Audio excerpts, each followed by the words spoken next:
Good morning, everyone. It's so nice to see everybody. My name is Laurie Boucher, and I'm the mayor of the town of Antigonish. And it's my honor to welcome you here today to the Antigonish Business Forum.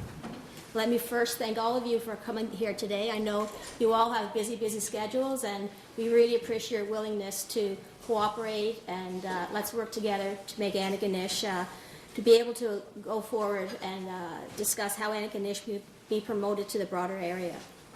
So how can we make sure our business community continues to thrive and remain vibrant? Small businesses in Antigonish are the face of our community and play an integral part in maintaining the community's character.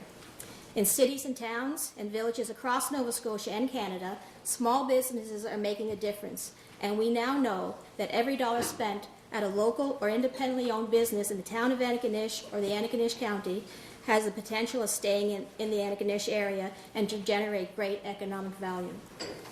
Furthermore, it's not just the economic value. We also know that, according to Michael Schuma, an economist specialized in community economics, that vibrant local business communities lead to more charitable communities and more walkable neighborhoods with unique character. And this is Antigonish. And by working together, we can assure that you, together with us, can continue to shape our character of our community.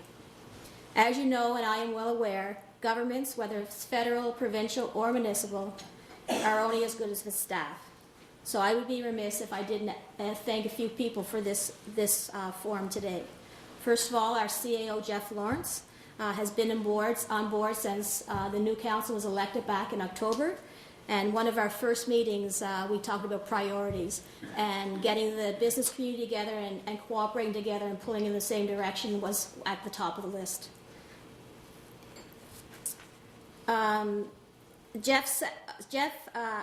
It was very good to find people on staff and surround himself with people that do good work, and Steve Scannell is no exception. Steve Scannell attended the Downtown Business Association meeting with me at the Hawthorne Room and was very anxious to get on the ball and do research and look at various options that we can offer in order to promote the town better. And he's done a tremendous job. And Steve is a very good go-getter, and we enjoy having him on staff. And he's one of the reasons this is taking place today. Also, we want to thank our working partners, Glenn Horn from the municipality of the county of Antigonish. He's the Antigonish Clerk Treasurer and a new dad, so we appreciate that.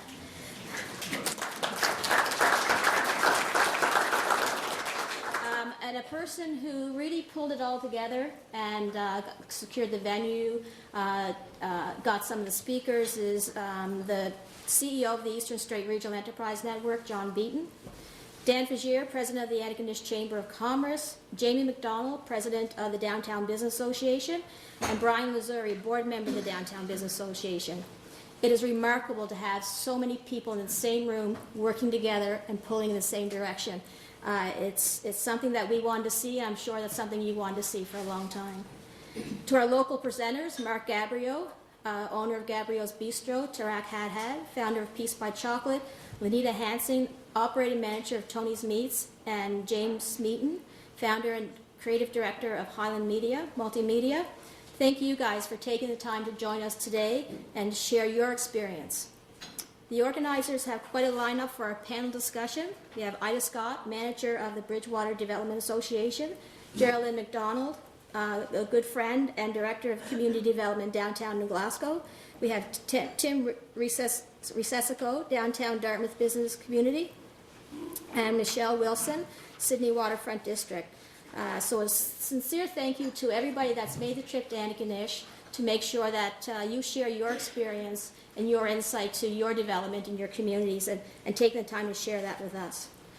Before I let you go, I would ask you to visit our website at townofantigonish.ca, and we have a on the top left right-hand corner, there's a section called Business, and we do have a survey there now that we're trying to get as much feedback as we can, and we want to know from you, how can we improve the business development in Antigonish? So we want your ideas, and want to see how we can implement them. So without further ado, again, thank you all for coming. And let's go and make today the beginning of new partnerships, new cooperation, and business success in Antigonish. Thank you all.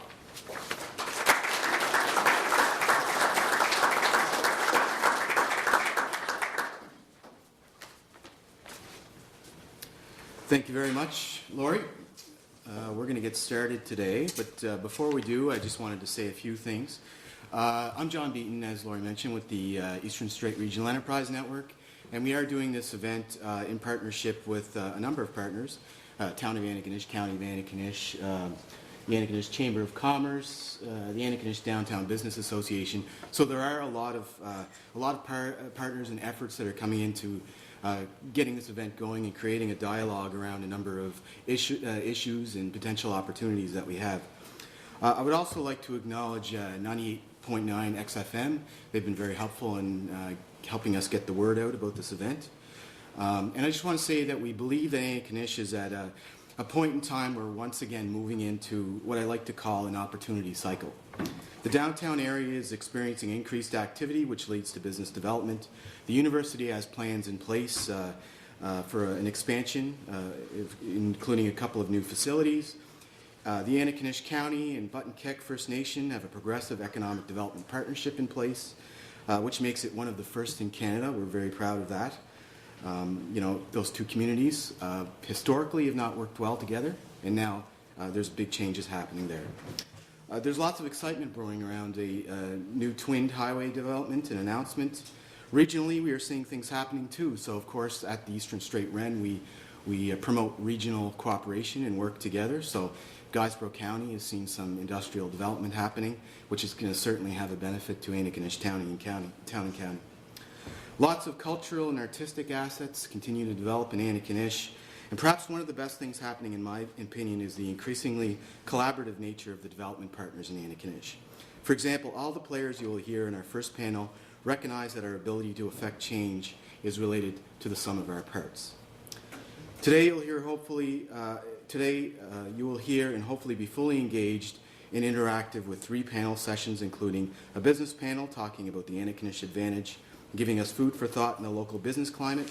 After that, you'll hear from a panel of speakers from various communities outside of our area as they discuss business improvement districts. And we discuss the opportunities in Antigonish. We want to ask you questions, and we really ask for your feedback. This is a stakeholder session, so we don't want to talk to you, we want to talk with you. There's also a survey I want to talk about that the Town of Antigonish has put together regarding economic development in Antigonish. We'll send to you following the event, but you can also find it on the Town of Antigonish website. With that, I'll hand it over to Mark Vandewiel, who will moderate our first panel, Economic Development Update.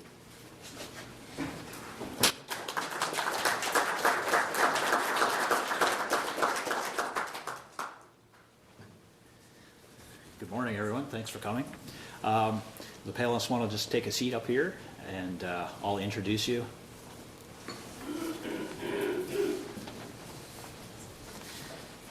We have 5. Can everyone hear me okay? We have 5 panelists, and we've got 35 minutes, so there's a lot of information to get across. So I will try to introduce them in order here. I'll get my sheets.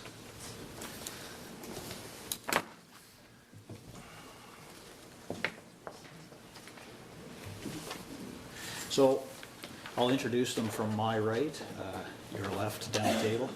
So Jeff Lawrence, to my immediate right, assumed the role of CAO for the Town of Antigonish last summer, a year ago actually, in June of 2016. Prior to serving in this role, Jeff worked for the County of Lazzuri in Alberta as the General Manager of Operations and Manager of Recreation and Community Enhancement, and then as the for the Town of Hansport as CAO for 15 years prior to that. So welcome, Jeff. Dan Fougere, next to Jeff, is another panelist, and following graduation from St. Francis Xavier University, Dan obtained his Chartered Accountant designation with the Halifax office of Grant Thornton. And in addition to public practice, he has 20 plus years in Halifax, including experience in the financial service and real estate sectors. Upon returning home in the mid-1990s, He spent 15 years managing the production and shipping of crushed stone to the eastern seaboard at Porcupine Mountain, through Martin Marietta, of course. In 2011, Dan accepted a position as Director of Finance with the Sisters of St. Martha to assist with the planning and managing of a major housing transition. Dan has always exhibited a keen interest in the promotion of economic growth and development. He has served as past president of the Strait Area Chamber of Commerce, as director of the Strait of Canso Superport Corporation, and he currently serves as the president of the Antigonish Chamber of Commerce. Who's next? Glenn. Glenn Horn, the proud new dad, as we just heard, has been municipal clerk and treasurer at the municipality of the County of Antigonish since July of 2013. He is a graduate of St. FX University and Carleton University. Prior to joining the municipality, he served in multiple roles at Health Canada, most recently as the Strategic Policy Advisor to the Director General of Healthcare Programs and Policy. Glenn is the president of the St. FX Alumni Association and is a trustee of Awesome Antigonish, which is a great organization as well. Glenn and his partner Sarah can often be seen at various events throughout the municipality, and now, as we've heard, with their new son Aiden in tow. It's great. John, of course, Beaton, as you mentioned earlier, is the CAO of the Eastern-Strait Regional Enterprise Network, and he is an economic developer with nearly 15 years of economic development and business development experience in both rural and urban settings. His experience includes project management, trade and export development, energy sector development, and small business counseling. John studied at St. FX as well. We've got lots of alumni here. He received financial management certification from St. Mary's and is an experienced facilitator. In his past role as senior manager with the Entrepreneurship Development Group at the Center for Entrepreneurship, Education and Development in Halifax, he was the manager overseeing their training department, their small business loans programs, and various other elements of their work. In his current role as the CEO of the Eastern-Strait Regional Enterprise Network, he enjoys the challenge and the rewards of the regional approach that SREN is taking. SREN is an organization which provides economic development leadership for the municipality of the County of Antigonish, the municipality of the District of Gabrieau, the municipality of the District of St. Mary's, the town of Port Hawkesbury, and the town of Antigonish. Welcome, John. Brian Lazzuri, the final panelist on the end of the table there. He is the managing editor, of course, and general manager of The Casket, and is a board member of the Antigonish Downtown Business Association and of the Chamber of Commerce. With nearly 20 years' experience in the newspaper industry, Brian is excited to be part of an industry that continues to evolve with the benefit of its readers and local business. Brian believes that Antigonish and the greater Strait area community generally offers quality workforce and a style of living which are huge assets for developing economic opportunities. We just have to educate the world about them. Having lived in the county and the town, Brian is married and together with his wife Claire is raising 6 children with the hopes that one day all of them can stay to live and work in this area. So welcome to you all. I'll, maybe a few minutes from each of you, and hopefully there will be time for questions at the end. Let's start with me. Go ahead. Hello, my name is Jeffery Lawrence, and I'm the CAO for the town of Antigonish, and I welcome the opportunity for two-way communications here today. We've been asked to keep our speaking points relatively brief. I'll start just by talking a little bit about the town of Antigonish and council and some of the priorities that council sees other than the traditional municipal services that we provide. Sure. I'll just touch on 3 areas that I think are related to economic development in the community where council has put a priority, and the first is in developing partnerships. Council sees, as Lori alluded to, the importance of us all working together and rowing in the same direction. When you look at county with St. FX, the county of Antigonish, the town of Antigonish, the vibrant arts community, the REN, the Chamber, the Downtown Business Association, the role that ACOA plays. It's important that we have open communications and that we have transparency.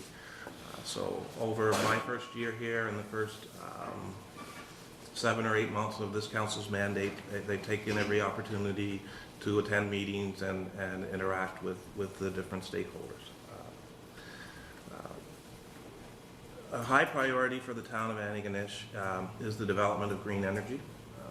Some of you may be aware, some of you may not, but the town partners with the town of Mahone Bay and the town of Berwick on a $60 million wind farm that's in Ellershouse. When the third phase is completed, that will provide about 40% of the power used in the town as 100% green energy. That helps to benefit not just the environment, but it allows us to offer power that's about 20% cheaper than what you would get if it were coming from Nova Scotia Power, which has a direct benefit to the community. On green energy, Council recently agreed to move forward with allowing net metering on solar. So for residences or small business that want to get into the field, we will be making application to the Utility and Review Board to allow that power to offset not just their electric bill, but to then be used on the grid. We will provide compensation equal to what the Nova Scotia Power would charge for the energy. And through area, which is again the partnership between Berwick and Mahone Bay, we're looking at initiatives where we may purchase power when it's cheaper from outside the area. Hydro-Quebec we've been in discussions with, and Ontario, and even the eastern U.S. There are times in the year where it makes sense for us to purchase power abroad and pay the transmission tariffs to ship it in. And another initiative that's outside of our core responsibilities that is very near and dear to this council and specifically the mayor is accessibility. The town has formed an accessibility committee, has members of council on it, it has staff members, it has members at large in the community, and it has members that are facing challenges with accessibility.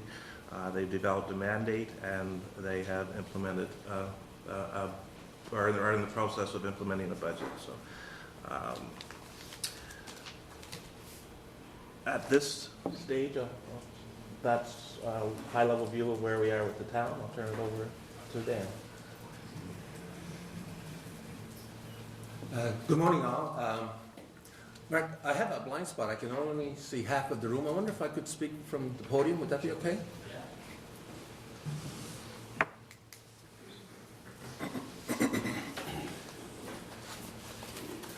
I want to get a good look at who's all here.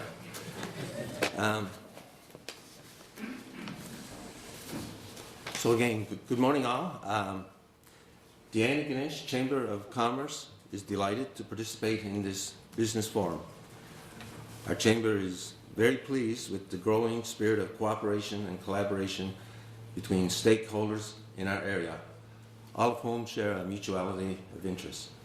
These stakeholders include the town of Antigonish, municipality of the county of Antigonish, Bucknatech, Mi'kmaq Nation, Ezrin, Antigonish Visitor Information Center, other institutions, and business community members. About a week ago, our Chamber Executive Director, Richard Burrell, and I attended the Bucknatech Business Expo, and we were quite pleased to learn more firsthand about the 104 highway interchange proposal and related commercial development opportunity in that area. And we certainly wish Chief Prosper, I don't know if he's here today, every success in the fast approaching referendum vote on July 13th. John Beaton asked that I spend a few moments talking about the key activities of the Antigonish Chamber of Commerce, particularly in relation to economic development and support of the business community. The Antigonish Chamber of Commerce has approximately 175 members, most of whom reside in the town and county of Antigonish. Our strategic priorities fall into three categories: member services, advocacy, and economic growth. Under member services, we offer business promotion venues, networking opportunities, educational workshops, such as our Business Connect series, and a host of other benefit programs that our Executive Director, Richard Burrell, will be pleased to provide more details on. Under advocacy, we have been meeting regularly with all levels of government, federal, provincial, and municipal. When we met with our MP, Sean Fraser, last fall, much of our discussion focused on finding ways to leverage some of the available infrastructure money for our area. So we are naturally quite pleased with the $29.9 million in funding announced for 3 St. FX construction progress, the recently announced twinned highway without tolls from Sutherland's River to Antigonish, and of course the proposed highway interchange at Afton would also involve a significant federal component. Sean Fraser was the keynote speaker at our spring dinner, and we learned more about the Atlantic Growth Strategy. We learned about the focus on innovation and using new technologies to create and promote opportunities. We think this is a challenge that our community is well equipped to conquer. Our provincial MLA and Minister of Finance, Randy Laurie, has been very attentive to us.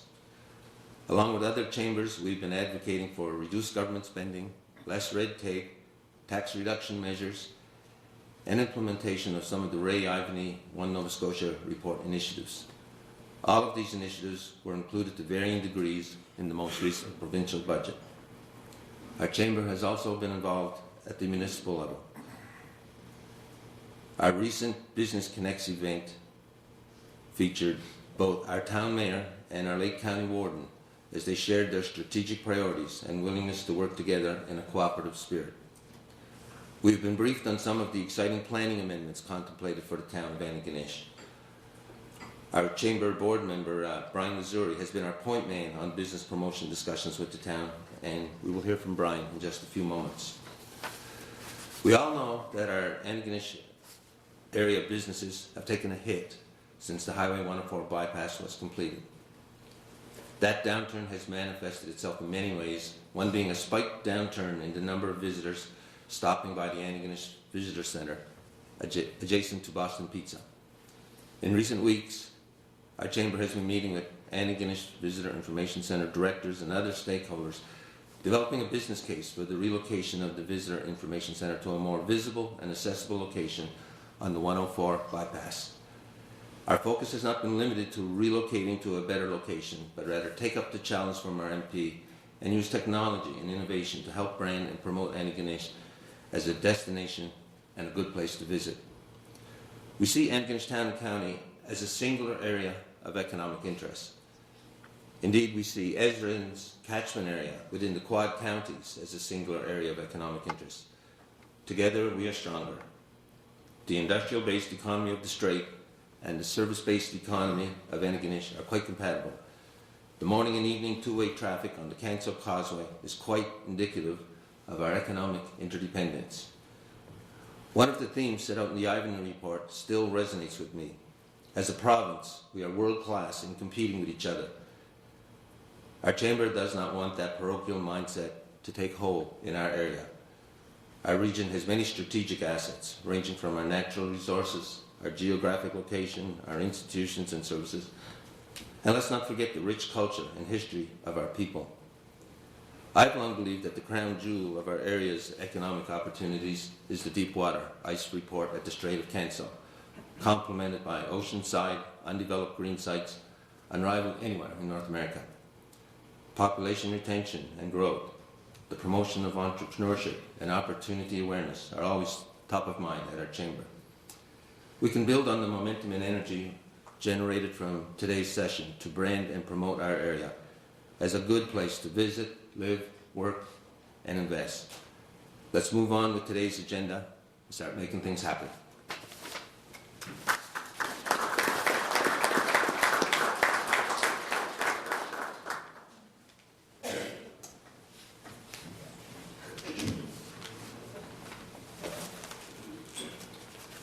Thanks everyone very much. Can you hear me all right? Great. I'm taller than Dan, so I'm going to stay here if that's all right. Before I offer my remarks, I just want to acknowledge and welcome Warden Owen McCarran here this morning. Owen?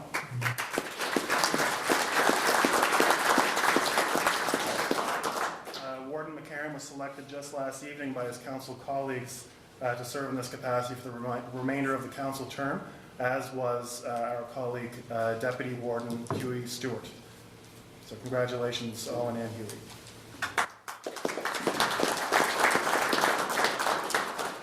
Over the next couple of minutes, my aim is to paint for you a picture of how the municipality has sought to support and promote business activity in our area. I'm going to go through a couple of quick hits and then focus in on 2 or 3 of the key initiatives that we've been working on over the past couple of years. First, a couple of facts that I'm sure many of you are already aware of. The municipality offers the lowest commercial tax rate in the entire province, and not by a small margin. Our commercial tax rate for the last number of years, not to let too many secrets out of the bag without our budget being passed just yet, I don't predict any major changes.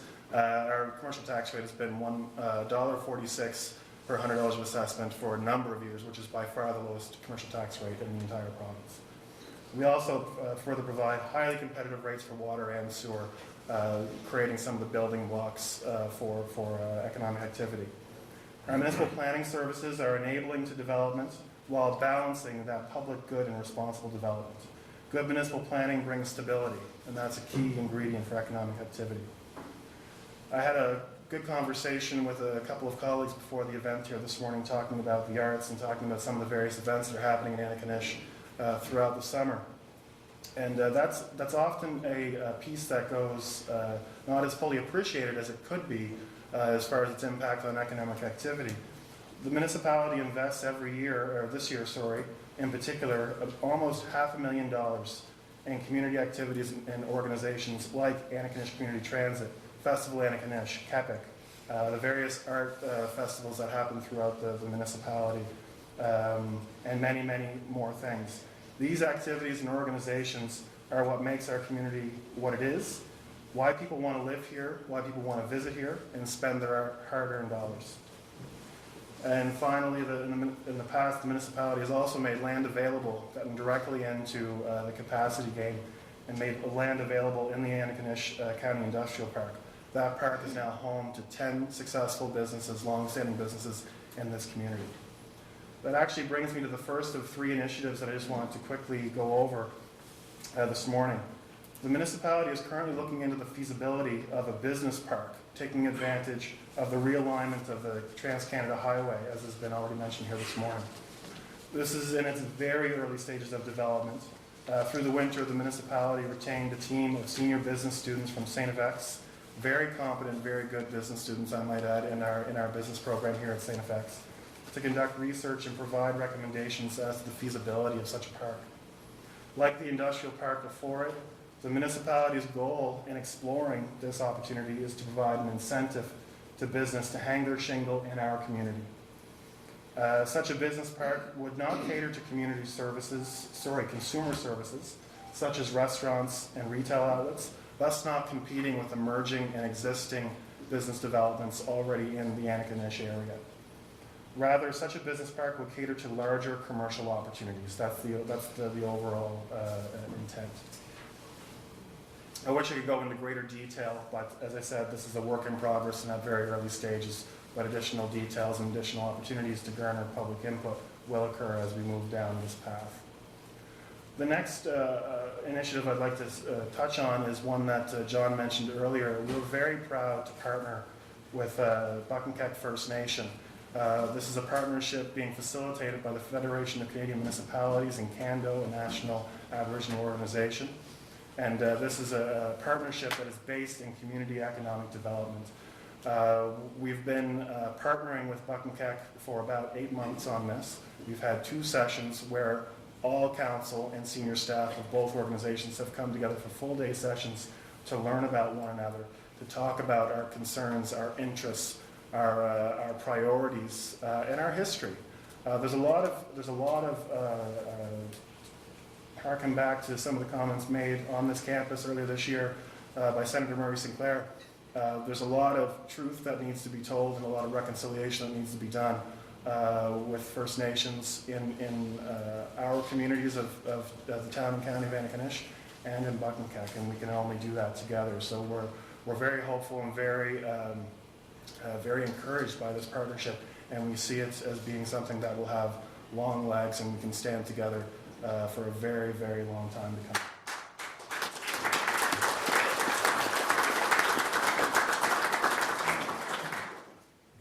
Finally, I'd like to talk about cellular connectivity very quickly. Are you all aware that more than a third of the entire land mass of Antigonish County does not have access to cellular service? Yes. Good. And when I say that, I often have to loop back. I'm not talking about 1 bar, 2 bar service. I'm talking about none. Zero. In today's world of instant communication, reliable cell phone service is absolutely vital to all. It's a fundamental piece of business infrastructure connecting individuals to colleagues, markets, and partners. It supports residents and visitors by connecting them to the information they need, to their family, and to their friends. It can be a deciding factor when considering the purchase of a home or property. It also means the difference between life and death in an emergency situation. Yet there are significant gaps in cellular service across this province, and particularly in rural areas. County residents have shared service with Municipal Council of opportunities lost, challenges operating small businesses in a mobile world, and of course of tragedy. Hearing this and taking action on it, the municipality has worked with Bell Canada to identify investments and upgrades to address a significant part of this problem. Further, we've worked with municipalities across this region to see these service gaps addressed. This isn't a uniquely Antigonish problem, and by working together, we have a better chance of achieving our goals. We have brought this challenge to our federal and provincial partners, and our local MLA and Finance Minister Randy Delory, who has joined us here this morning, has committed to working with us to see that provincial and federal governments come to the table on the issue and support cellular connectivity, ideally as we would like to see it in the same manner that federal and provincial government are supporting broadband. Like broadband, cellular connectivity is essential for business development, supports tourism, and enables connectivity with family and friends. However, unlike broadband, a reliable cellular connection can also save a life. I highlight these last two examples specifically because they demonstrate that we're stronger together than we are apart, as has been a common theme throughout this morning. The combined population of Antigonish and Gabrieau counties, the town of Antigonish and the town of Port Hawkesbury, our REN group, is approximately 30,000 people. Are there any Jays fans in the room? It's hard to admit sometimes, I know. But would it surprise you to know that you could put all of us, plus all of the residents of Inverness and Richmond County, in the Sky Dome, and you'd still have more room? I don't know that we would pay $13 for a beer, but we could all go there. Our municipalities have made the choice to live together and to work together and to grow together. And this forum is an excellent example of our need to make the same choices as a business community and grow together and show the rest of Nova Scotia why Antigonish and the Quad Counties are an amazing place to live and work. I look forward to hearing the rest of the conversation throughout the morning. Thank you.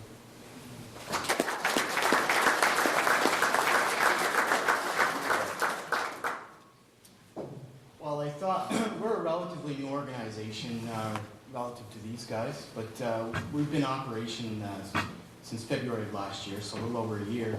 We're an effort of the province of Nova Scotia through the Department of Municipal Affairs in partnership with the units we talked about earlier, the municipal units of the County of Antigonish, Town of Antigonish, St. Mary's, Scottsdale, and Port Hawkesbury. The objective here is to do strictly business development led by business and regionally.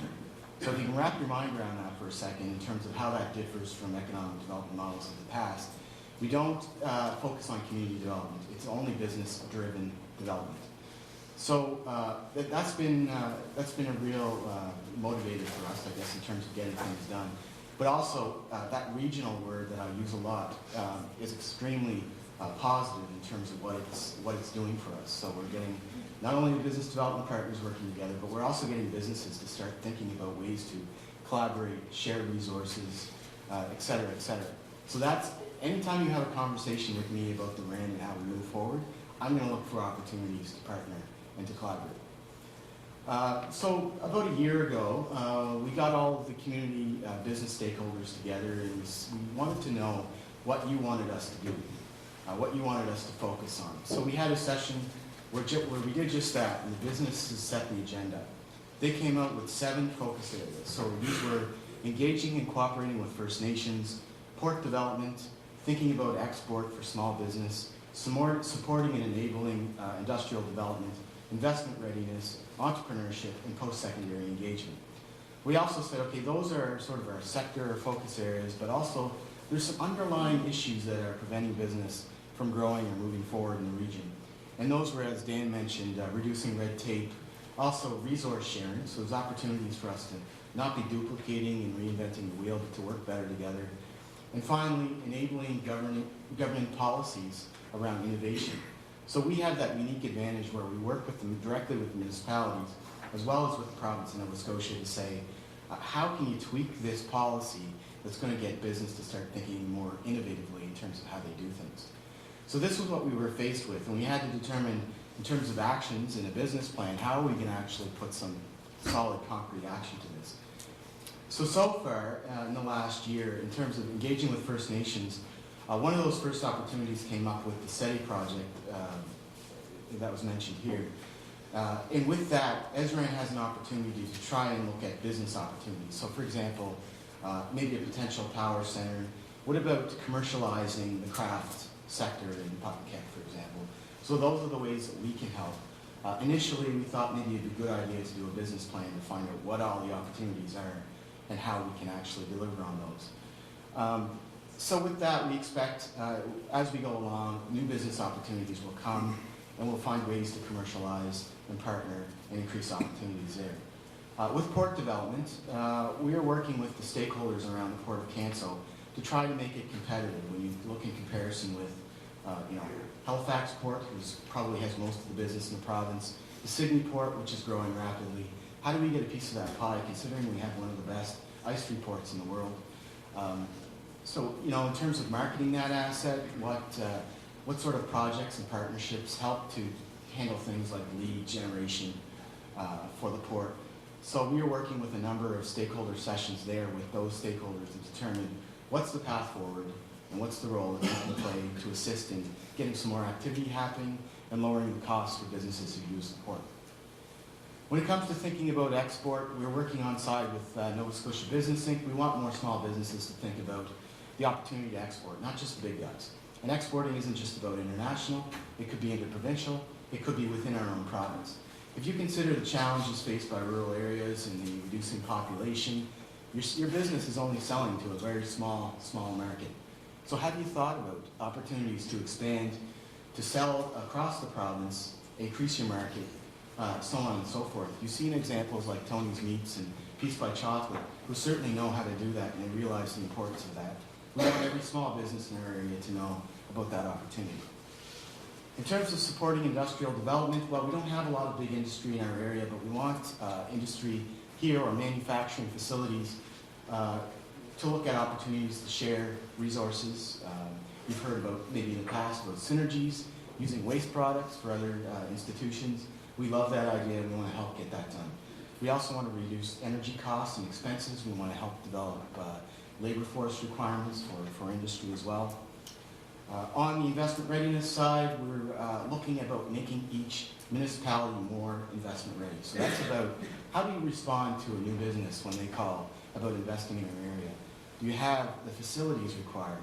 Do you have the appropriate tax rates, infrastructure, et cetera, et cetera? So part of that effort in investment readiness is for us to create an electronic mapping database that our staff will use and the general public use to quickly identify when a business calls and says, I need a facility that will handle 300 employees, has to be close to the water, has to have these transport access routes available.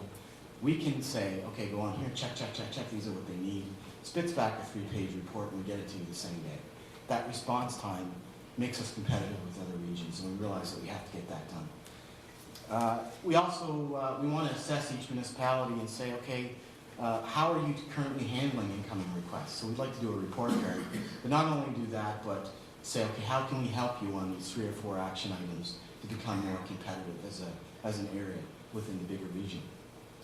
On entrepreneurship, we've got a few exciting initiatives happening there. For example, our startup series. So we're starting in Port Hawkesbury with Startup Port Hawkesbury. We're offering 2 years of free rent, pro bono legal, startup loan, et cetera, and we want to hear about the business So we expect some initial excitement is coming up already. We're doing a soft launch on July 1st. With that, we'll do video submissions of your business idea, who, what, when, where, why, how, and how much. Second round will be a judging competition. The third round will be business plan, so you're starting to put some real finances to that. And then a final, that'll be sort of the final round. Top prize winner will win 2 years of free rent for that business and all those other perks.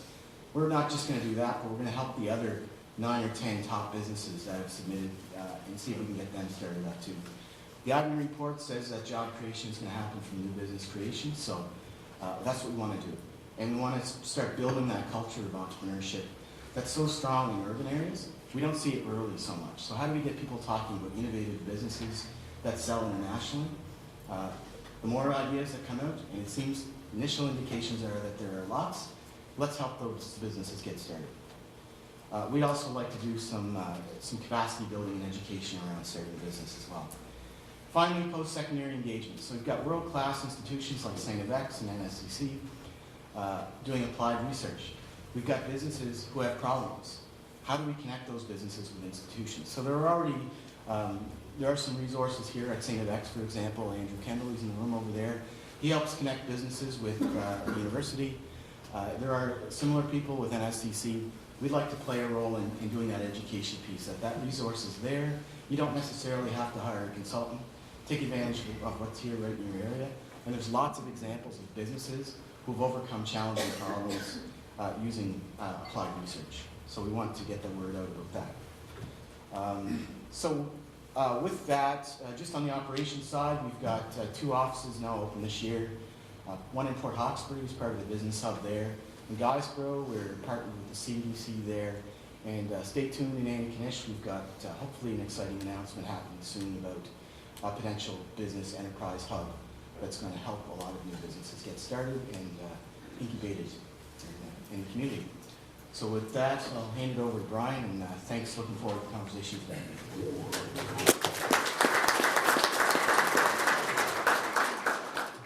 I want to thank my fellow panelists for using most of the time. I'm here today representing the Downtown Business Association, and a lot of this will be my personal opinion from observations of 15 years of being at the Casket and a new resident in this town for the last 15 years.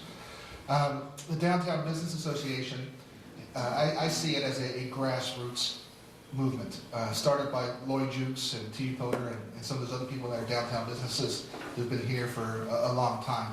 Like the Jukes, not as long as the Casket with 165 years, but the idea is that we all want to be here a long time.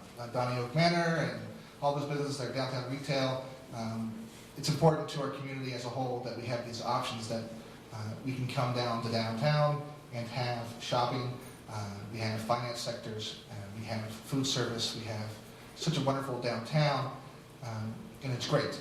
And the Downtown Business Association, I said, is grassroots. And one of the big things that they've been able to do is to sponsor and put on events that draw people to Antigonish. And it's not just about downtown. We've talked as an association that it includes Main Street in the peripheral areas, and that's the movement that we're going towards as being a group of action. And that's what I see. Jamie McDonald has done a phenomenal job this year reinvigorating that organization. Most recently, we had the Downtown Music Fest that was a part of, able to attract people from the conference that was here at St. FX with economics. That's 750 people that were here. And when I was downtown on Thursday of last week, there was a lot of people walking around. At the same time, some of those businesses were closed. So it's just about working together and collaborating. And that's why I wanted to be a part of this panel, is to talk about that. And so the big event that's coming up, and it's been an annual thing for the Downtown Business Association, is the Stroll the Main for Highland Games Week. And so, that's a role that the Downtown Business Association has taken on, and I think it's the benefit of the community as a whole. When I first moved here and I was first working, I used to call, and I was going to use the analogy of the oar and everybody pulling in the same direction that's been used. I used to call all these organizations that were doing development work an alphabet soup of organizations. And I personally didn't understand what the role of each individual organization was. But I think as time has gone on, with extra cooperation between the town and county, Those roles are being defined, and the sum of the whole makes a good alphabet soup. And so if the chamber is going to be an advocacy group meeting with municipal officials, meeting with provincial officials, that's a role that they can play. They do a very good job at. The Downtown Business Association, if they're grassroots, hands-on, doing things, let them fly and work together, always. And then the town and county working together as a benefit for our whole community. And John sent an email yesterday, said there was 110 people registered for this event. And he said 72 of which were of business organizations, I believe, right? And so I think that's a valuable thing. So I'm looking forward to this being your forum for us to hear your questions, to ask questions of all the different panelists, so we can set a path forward to a way to promote the awesomeness that Antigonish is. And I think it's a positive step this week, per province-wide, actually next week's province-wide, the town and county have an advertisement together promoting Antigonish as a whole destination, particularly for Highland Games Week, but also about our hiking trails, our beaches. And this, tourism is so important to our area. So it's good to see that they're moving forward with some type of, this is a small initiative. It'll be now, another one in July, working together to promote our area. It's a holistic approach, I think, to marketing and promoting our area. You have Tareq here in the room, and it's a really, his story has resonated from border to border across our country. And we as a community should be riding his coattails a little bit. And it's great. So that's like organic and native content being out there all the way across. We can follow it up with a holistic approach with social media. We can holistic approach with when people are coming down that highway and needing to get off, there's 98.9 XFM promoting our area. If people want to learn what's going on there, there's the casket, other ways, right? So I think when you call promotion, you talk marketing, we have to be proud of ourselves. We have to be not afraid to tell our story on a global level in different methods and different media. And we have to have a consistent message all the way through and to get that across. So I'm glad to be here today, and I turn the floor over to our MC, and we want to answer questions and have lots of dialogue.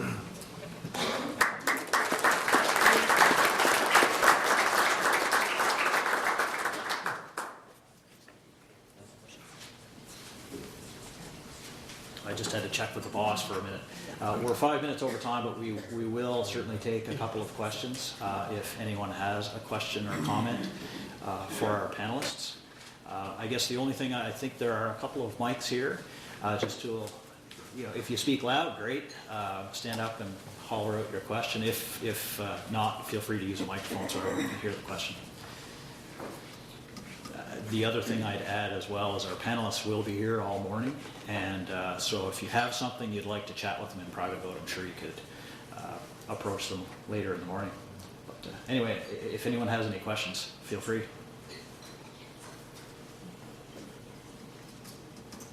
Oh, go ahead.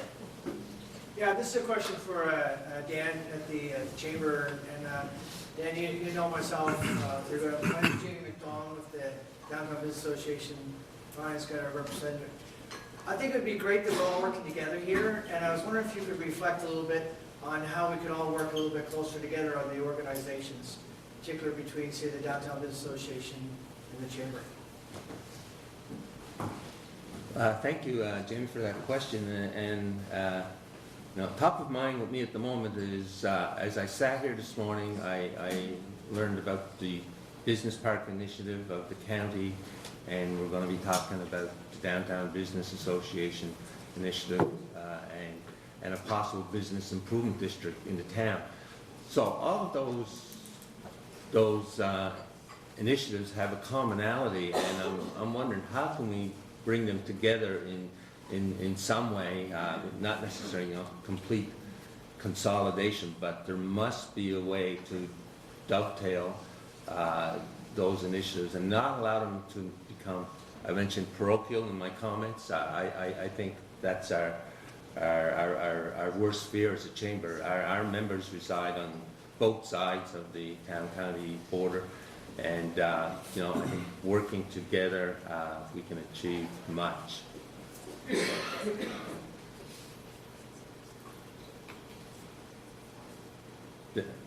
So I'm basically saying, we have some initiatives at play at the moment that seem to be moving independently of each other, and hopefully this forum today will help to bring them together.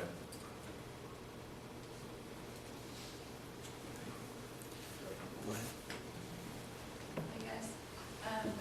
Just a question about St. Beck's. And in some ways, it seems like the university is a little bit of a bubble within our broader community.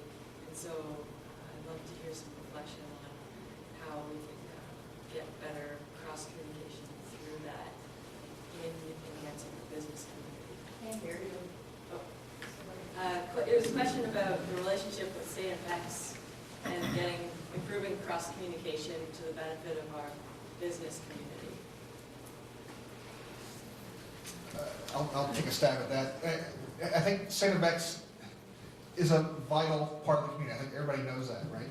But when you have events that showcase us to the world, and so when you have 750 economists coming in from across the globe, coming in to see the hospitality that we were able to provide this week, the word of mouth is going to be so key in generating. And so that conference, organized by Greg Ketch here on campus, but with an executive director out of Vancouver,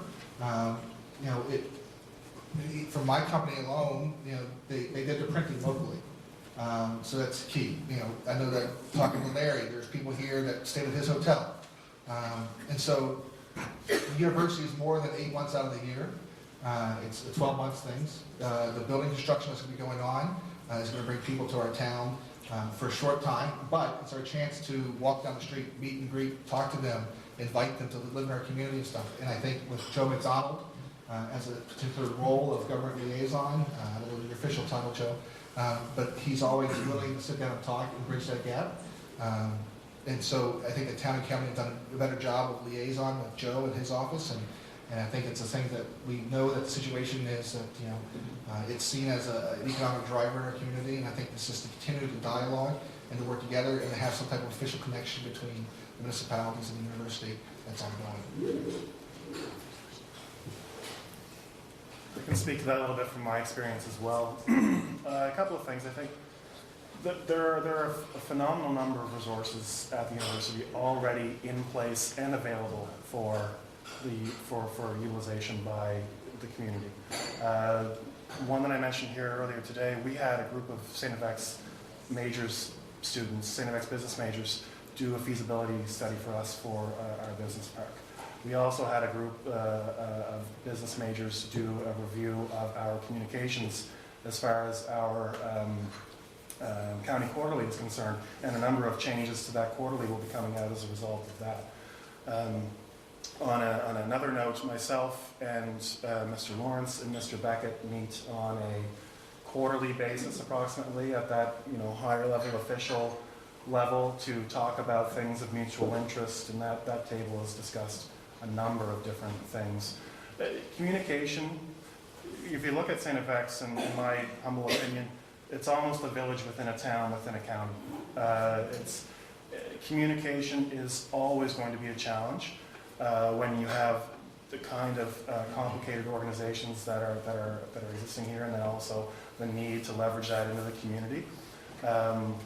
We can do a better job on communication. Everybody can do a better job on communication, but I think it's also incumbent on ourselves to take a personal responsibility. If there are pieces, St. FX can probably do a little bit of a better job of communicating what's available. Likewise, we can do a better job of communicating what we're looking for, what we need, and seeing what resources are already there. So, and the best way, in my experience, for doing that is personal relationships. Is if you have a business and you're looking for something else, you have a contact at the university, you have a contact at the town, the county, Ren, whatever, reach out. That tends to be the only way that things are going to start the ball rolling.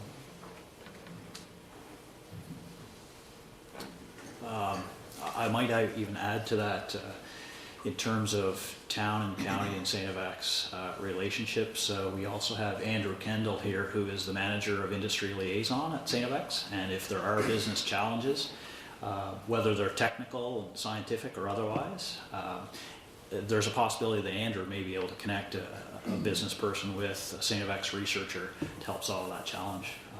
So Andrew's here, and you can find, I'm sure, his contact information on the website. Perfect. Maybe one more question, and if there is any. Any thoughts? Oh, there we go. Hello, my name is Vern Barnett. I moved here from the West Coast, and I noticed a major problem for tourism. You go to a provincial park on the ocean, there's no campsites. All the coast, there's a lot of beautiful parks. And the tourists are coming out in trailers, campers. Where do you stay? You have to go quite a ways back to the town. Why isn't that area developed into a park so people can stay and spend their money in local communities?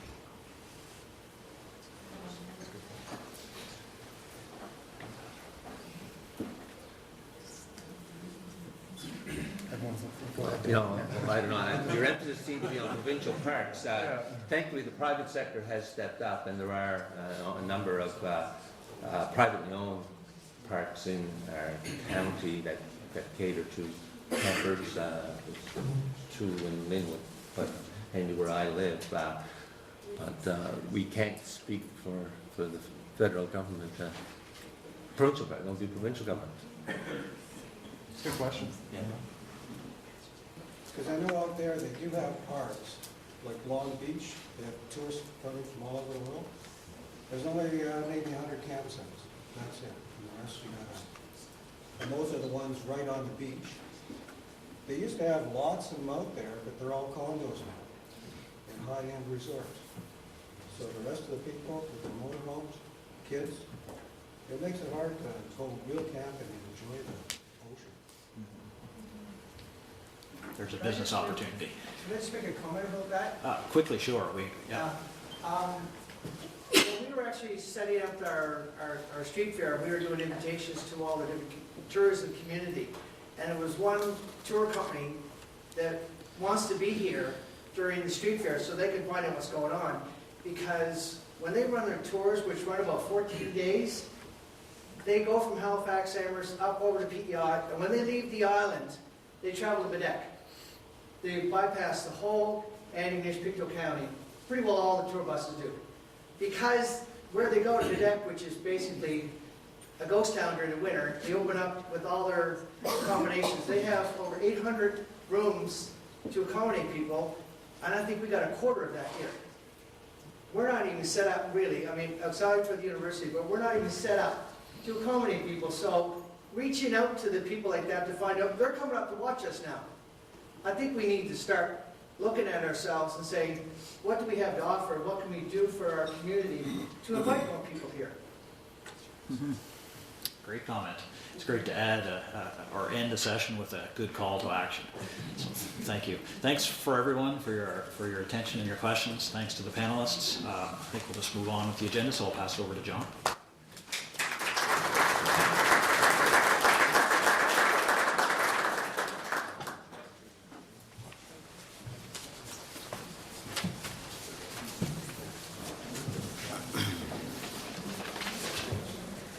Okay, our next panel is the Antigonish Business Panel, and they're going to talk about the Antigonish Advantage and the path forward.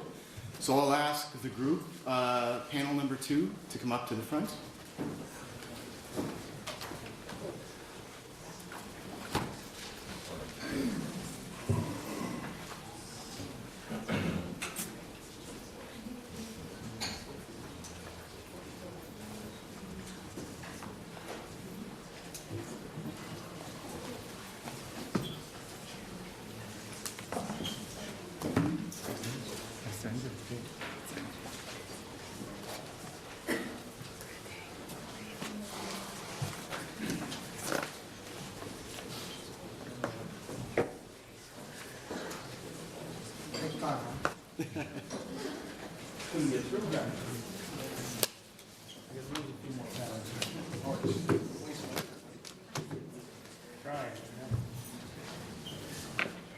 Okay, as an introduction, I'll start here on the left. We have James Smeaton. James is a long-time local entrepreneur. He runs Highland Multimedia, and that's an internet marketing agency. He's also the local Dean of Awesome, and he runs the Newfoundland clothing company Rent Gorilla, which is a rental listings website. Next, we have Tareq Hadhad. For more than 20 years, they shipped specialty treats all over the Middle East to countries like Yemen, Jordan, and Lebanon, until their factory was bombed. In Nova Scotia, they had rebuilt their chocolate factory and are once again doing what they love. Piece by Chocolate offers a wide range of services and products to customers looking for delicious fine chocolate. From beautiful shaped hearts or chocolate of maple leaves to the pyramids of chocolates, the chocolates have had the ability to make any occasion sweeter. Our personal approach does not need to have limits as long as we continue to make a product with attention and passion, and that's what our company stands for, says Tareq. Next, we have Lenita Hanson. Lenita is the operations manager of Tony's Meats. She's hailing from Saskatchewan. Lenita attended the University of Saskatchewan, where she obtained a Bachelor of Science in Biology and was a starting goaltender for the university's first CIS status women's hockey team. Lenita has spent the last 15 years working with various manufacturing sectors within the food industry, including shell eggs, ice cream, and bakery. In 2012, she relocated to the Antigonish area to accept a position with Tony's Meats, formerly Antigonish Abattoir, as the Product Research and Development Manager. In 2015, she was one of 3 members of the senior management team to purchase the company. Lenita is passionate about living and working in the community of Antigonish. She's an Oiler, hockey, and of course, a Rider football fan. And finally, we have Mark Gabrieau. So everyone knows Mark. He's the executive chef and certified sommelier and owner of Gabrieau's Bistro with his wife Karen. They've been operating the Bistro for 18 years now. They also have Hawthorne Property Rentals and Developments, providing residential rentals for students, seniors, and young professionals moving into the area. Gabrieau's Bistro has won several awards over the years, such as the Taste of Nova Scotia Restaurant of the Year for fine dining twice. They've got that one. Antigonish Chamber of Commerce Excellence in Business, Maritime Better Business Bureau Ethics in Business, and Nova Scotia Mobius Award for Environmental Excellence and Stewardship. Just to name a few. Mark has sat on local, regional, and provincial boards such as Dean's, Nova Scotia Restaurant Association, Antigonish Visitors Information Centre, Chamber of Commerce, Antigonish Development Authority, Antigonish Area Partnership, St. Martha's Regional Hospital Foundation. I'm out of breath, so that's just to name a few. So with that, we'll start off with James. You guys want to move down so we take advantage of the mics? Oh, yeah. Yeah, sorry.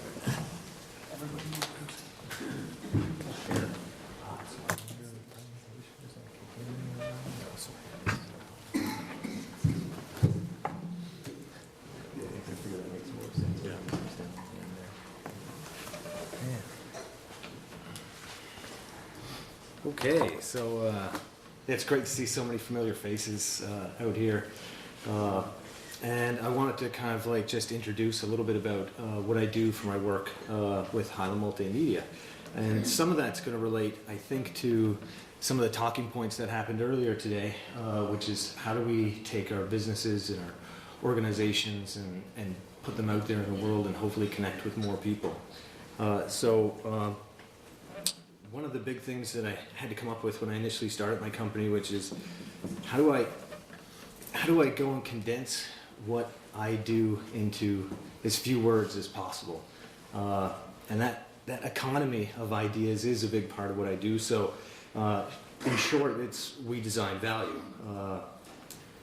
What that tends to go and mean is we turn your marketing costs into investments.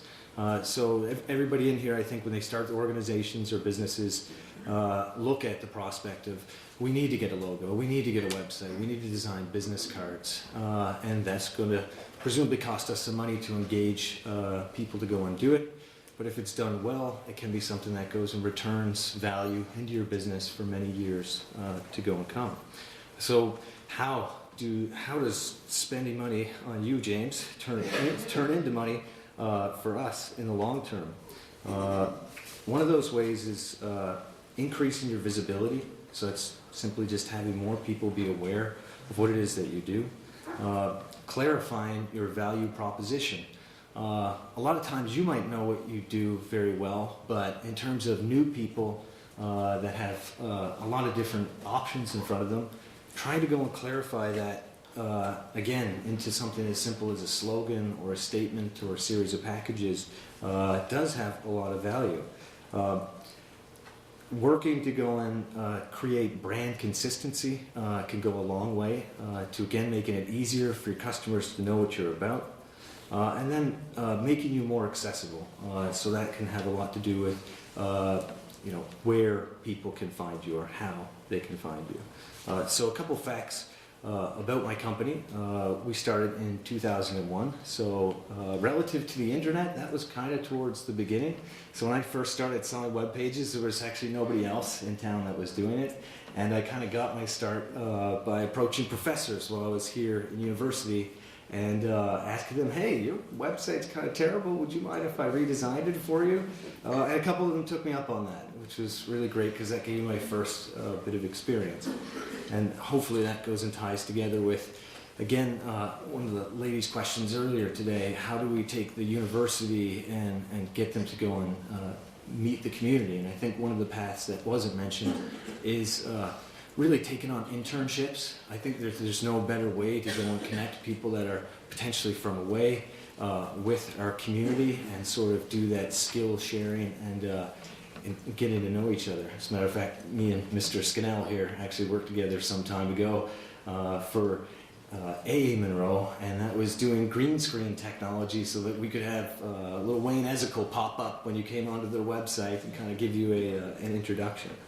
So we've done thousands of projects at Highland Multimedia, served hundreds of clients, and we do stuff for people that are both here in Antigonish as well as folks that are abroad. And I hope that also goes and feeds into the idea of like, how do we take little old Antigonish and start to go and connect it with this gigantic global market that's out there. And I like to think that maybe the work that I do can kind of facilitate that. So what do?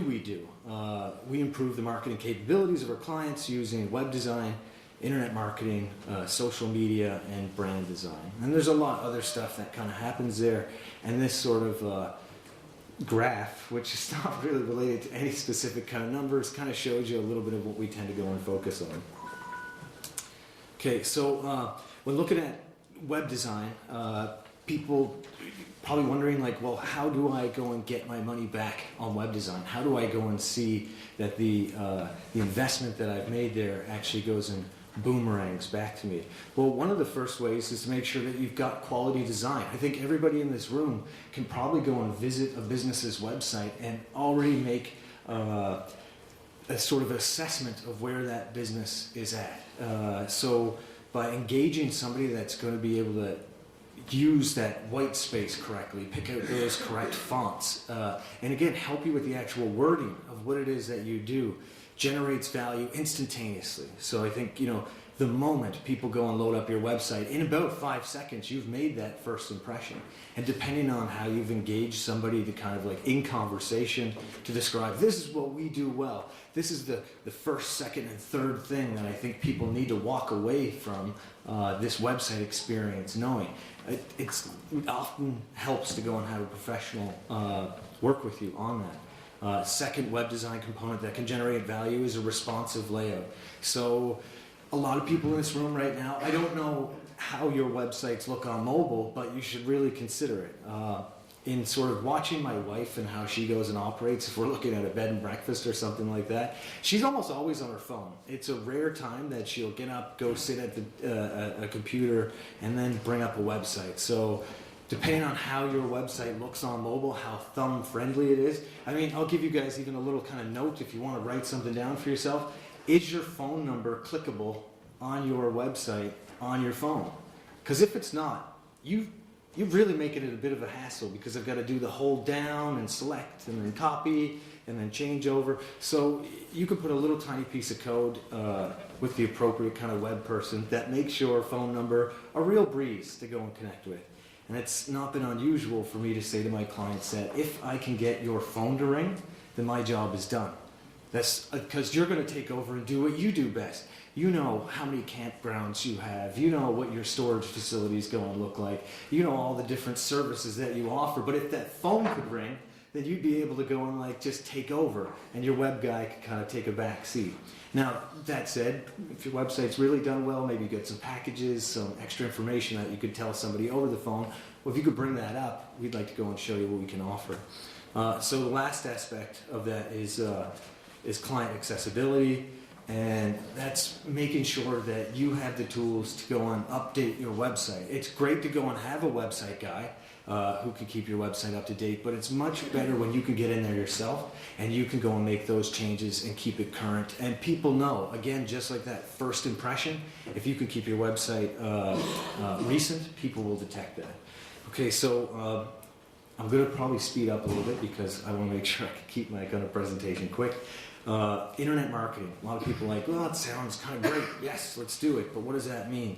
Search engine optimization. If somebody goes and types in Antigonish campgrounds, if somebody types in Antigonish self-storage, they're doing that because they don't already know what your business is. So you have to kind of imagine, how do people who don't know my business specifically but want what we do, how do we place when we type that into a Google or a Bing, if you go that way? So getting your SEO in place can be very, very helpful.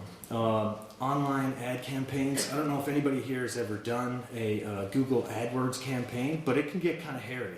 There's a lot of different options in there, and having somebody in place to kind of help guide where you're trying to go and target your keywords and which geographic areas you're going to reach and how much you're going to budget every month is very important. And then one little tiny tip, because again, I hope that I can deliver value for you here today in this presentation, is negative keywords. So if you, for example, are Barry at Piper's Pub, you don't want your Google ad to go and show up when people type in Piper's Pub, because if they type in Piper's Pub, they're going to already see Piper's Pub. And if the Google ad doesn't have a negative keyword in place, somebody's going to click that ad. They're going to cost you your 20 cents or 25 cents in your budget, and it's completely unnecessary because you're the top organic search result to begin with. Next up for internet marketing value is e-newsletter. Nowadays, where they've changed the anti-spam legislation, a person has to have the ability to go and unsubscribe from your newsletter. You can't just go and take a big list of emails and just start spamming people. You can actually get legally in trouble with that. So one of the important things to understand about a e-newsletter, if you have one, is those folks have volunteered to get your information. They can get out. So if you have 100 people, 200 people, 250 people that maintain a subscription to your news list, this is the most powerful way for you to go and dodge all the noise and all the other marketing and connect with your customers directly. So if you don't have an email list right now, you need to start building one. And there's a lot of tools that can help that. There's pop-ups that come up that encourage you. You don't get a 10% discount if you sign up now. But then if you craft that messaging, again, 1, 2, maybe 3 ideas tops, and send somebody a valuable newsletter, then that's going to directly translate to your ability to go and lower your marketing costs in the future, as well as to go and get very quick, very easy research in terms of what people are interested in. So your MailChimp or Constant Contact, those programs will deliver to you statistics on which links people click the most inside of your newsletter, so you can really learn what's valuable to your customers. Looking at social media, definitely been a big buzzword in doing kind of internet stuff over the past couple of years. Customizing your cover photo, looking at your profile photo, getting your information as correct as possible is just standard stuff. You need to kind of do that, and occasionally it helps to engage a professional to make sure that your branding is going to be in sync with each other. You want to make sure that when you're doing things like making posts on social media, that you are encouraging people to leave a comment by asking a question, that you are doing a shout out to your website at the bottom of your emails, that you are replying to people's comments. And then also, again, another little free tip for you folks. Anytime you've got somebody to go and like your post on social media, if you click that little like number, that will go and reveal to you the opportunity to go and invite somebody to like your page. So if you're in a place where you're dropping money on Facebook to go and promote a post, and you go and get those 50, 60 likes, then click on those likes and you have the opportunity to invite somebody to actually like your page and increase your organic reach, your unpaid kind of reach. So we also do training with people directly to make sure that, again, they feel like they're going to be able to take over and do that kind of work on a regular basis, because social media is about a relationship. It's not about one great post. It's about continuing to go and display that you care about your customers, you're passionate about what it is that you do, and you're able to go and communicate that on a regular basis. Okay, so moving forward to brand design value. This is a little bit of the softer side of the work that I do, but when you're looking at your logo being modern and being accessible really goes a long way, again, to go and make a strong first impression, but also it tends to go and find its way into your vertical banner. It tends to find its way into your brochures. It shows up in your e-newsletter. It is your little profile pic on your Facebook page. So getting a strong kind of logo in place goes a long way. The same follows for things like graphic design, just making sure that all your layouts are tight. Use negative space. If there's one thing you want to write down as well, use negative space. People only want to absorb 1, 2, maybe 3 ideas about your business. And I know you've got a lot to say, but ultimately you want to boil that down into something that people can walk away from with those ideas in mind. So I like to kind of imagine like an art gallery. So you walk into an art gallery and there's this like 20-foot space of wall and there's one painting there. It's got 10 feet of white space on either side of it. Well, what that's doing is it's saying, pay attention to this. There's not like 50 photos around it. So think about your business information in that way. How can we kind of use negative space a little bit more effectively? And again, creative writing. So again, that comes down to like, if you can polish a little bit of what you want to say, I think a lot of folks really appreciate that. And again, it just helps you surmount a lot of the marketing noise that has never been greater. There has never been a time in all human history when somebody's been trying to come at you with like, buy my stuff, consider my service. And so the energy that you take to kind of like minimize a lot of that information and just say what's essential can go a long way. So where do you start with all this? You invite people for a conversation. You develop something in the way of a very clear proposal that just outlines what's cost, what's timeline's going to be, and then you follow through as best you can. So pretty much, I imagine the questions will come a little bit later, but I thank you very much for sort of hearing out what Highland Multimedia is all about. Thank you.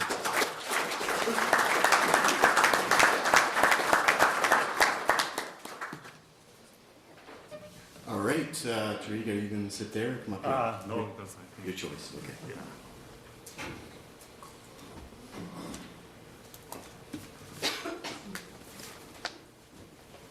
Actually, I can see you all from there, but my mother always tells me that I speak faster if I'm standing. So, morning, Antigonish. It's been a while, actually. I've missed you all, and I think I'm familiar with most of the faces here. Thank you so much for the opportunity for giving me this chance to speak out. Before I start, actually, I love just to mention the story that fascinated me always, the 2 salesmen who went to Africa like centuries ago and to sell shoes. And when they arrived there, the 2 of them, they wrote back to their homeland. And one of them, he said, hopeless situation, stop it, they don't wear shoes. The second one, he was very optimistic. He said, glorious opportunity, they don't have any shoes yet. The same 2 people who went there, one of them was pessimistic and the other was very optimistic. I am of kind of the second one, who finds everything as opportunity. And I'm telling you, like I'm now defining the factors or the points that they asked me to speak about them. In one story, when I came back last week from Newfoundland, I came back actually with a Newfoundland dictionary, because they were there, they speak the language, like what I at and ominers or something like that. So I arrived in the store, I arrived in Peace by Chocolate store, and I saw a woman. When I started the conversation with her, it seemed to me that she was from New Brunswick, and she told me that she drove 5 hours to come to our store and buy 2 boxes of chocolate. 5 hours from New Brunswick to come to our store. So I started asking myself, like, do they have chocolate in New Brunswick? Why did she come? So I started asking that question, and I then realized that she didn't come just only for chocolate. And that's exactly why we started our business. My family and I, when we started Beats by Chocolate, we didn't start it to be a business. And that's exactly why it's successful as a business, because we don't think it as a business. When I started Beats by Chocolate, it was not really to make profits. It was just like a message to our lovely community in Antigonish who supported us since the beginning. And we always think about it as really a positive example for everybody. You can't imagine that the successful factors for Beats by Chocolate is because now we have been featured on everywhere on earth, really everywhere. We have been on BBC, on CNN, on Upworthy, on CBC, here on The Guardian before 2 weeks ago. You can't imagine, like we had really the greatest attention of a business in a town in Antigonish to be all over the world, to be the positive example. And we all know that people need to hear these positive stories these times because of the really the crazy things that they are happening there. Talking about also the successful factors in our business, as in my thoughts, entrepreneurship, I'm not entrepreneur, I'm not a businessman, but when I came here, I found myself in a position that I have to help my family, I have to support the community that welcomed me and with open arms with my family. So I was thinking as entrepreneurship. People don't buy what you do, people buy why you do it. Also, entrepreneurship in my example is being unique and being special. So imagine yourself, you are driving a car and you arrived in a crowded parking lot. And there is a car in front of you. It's also trying to find a place for itself. So your chance, if you follow that car in front of you, is 0 to find a place before it. It will find a place before you. But if you follow your own way, try to find out if there is any place on the right or on the left, your chance is much higher to find a place before it. And that's exactly how I think about it. It's being unique, being remarkable. Find your own way and your own thing. Also thinking as Beats by Chocolate is really connecting the business to an emotional story. If you try to reach the people's hearts and try really to deliver your message by everything you are doing, people, they will accept it much faster than promoting it as a business and ask them to pay you money. This is just one example of why we are successful in Antigonish. I'm telling you actually a very heartwarming thing that happened also before 2 days. You know this is Ramadan for us, and we were just celebrating. My father was putting the lights up there, to celebrate it. And one of our neighbors, he came and he saw my father, he was putting the lights out of the house. He said to him, he went to his home, and he brought the lights that he was celebrating Christmas with them to my father. The lights that this man who was celebrating Christmas, he brought to my family to celebrate Ramadan. This is just another example of why we are successful in Antigonish. These things really don't happen anywhere else on earth. There are so many points actually to talk about, but there are so many things in common, so I'm not going to repeat so many things. Also exporting and shipping. When we opened our online store before Christmas, in 3 hours we received 2,500 orders before Christmas. Then we opened it permanently. Now our online store is open to everywhere in the country. Beats by Chocolate now is shipping to every street of every town in this country. And we are also preparing to ship to the United States very soon, because we believe we have been receiving so many requests from the people there. They want to see our products. I think that the online stores or shipping or exporting outside of this town is just really prominent to grow the town. It's not only about shipping your products. You are promoting the town. You are promoting everything happening in the town. By doing that, we are receiving so many tourism after June 15th. And you know what does it mean? If tour buses, they are coming by to the town, that doesn't mean that they are just stopping by a Beats by Chocolate. That means that they are filling gas from the gas stations in town, they are eating in the restaurants in town, they are maybe staying in the hotels in town, they are meeting so many people in town, they are promoting the downtown of the Antigonish by every picture they are posting it from the town. We cannot be more honored of how we are doing all of these things. And we really believe in partnering with other people in the community. I'm really also fascinated that in the town like the size of Antigonish, to have such incredible efforts to gather people all together. Like we have seen the Chamber of Commerce, the Downtown Association, so many organizations and associations, they are working in the town that you will not find all other towns across the world. They are working like this. Like if you are comparing a town in Syria that the size of Antigonish, you will find one organization or an association. But to find all of these people are working in Antigonish, that means that there are really intentions from everybody in this town to promote and to grow businesses of this town. And that is really unique. There are a couple of things that also I wanted to mention, but I'm pretty sure that my colleagues will mention, but I will take advantage of the time to announce today that piece by chocolate by every online order, we are going to send a card with every online order we are shipping. So I'm just going to take, 2 minutes to read it. Welcome to our beautiful town of Antigonish, located in northeastern Nova Scotia.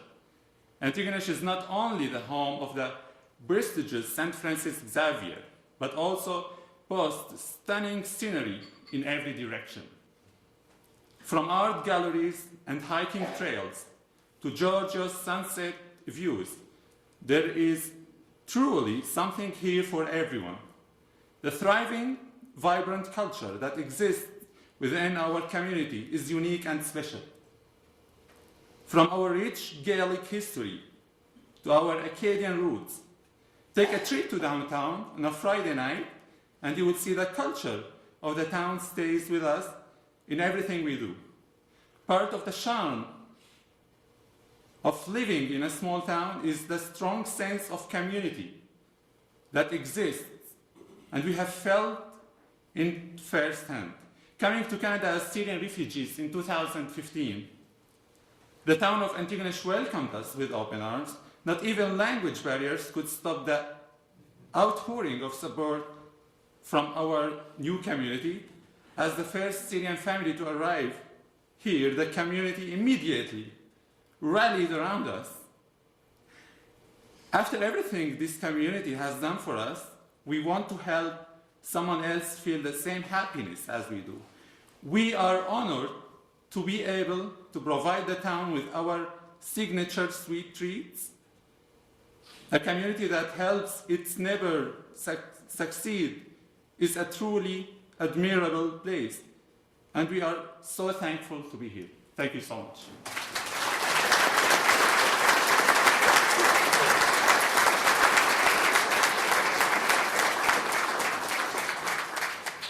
That's a very inspirational story. Thank you very much.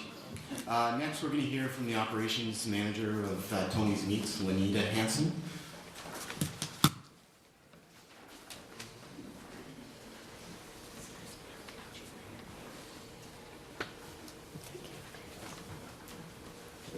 Well, I don't think I can top that.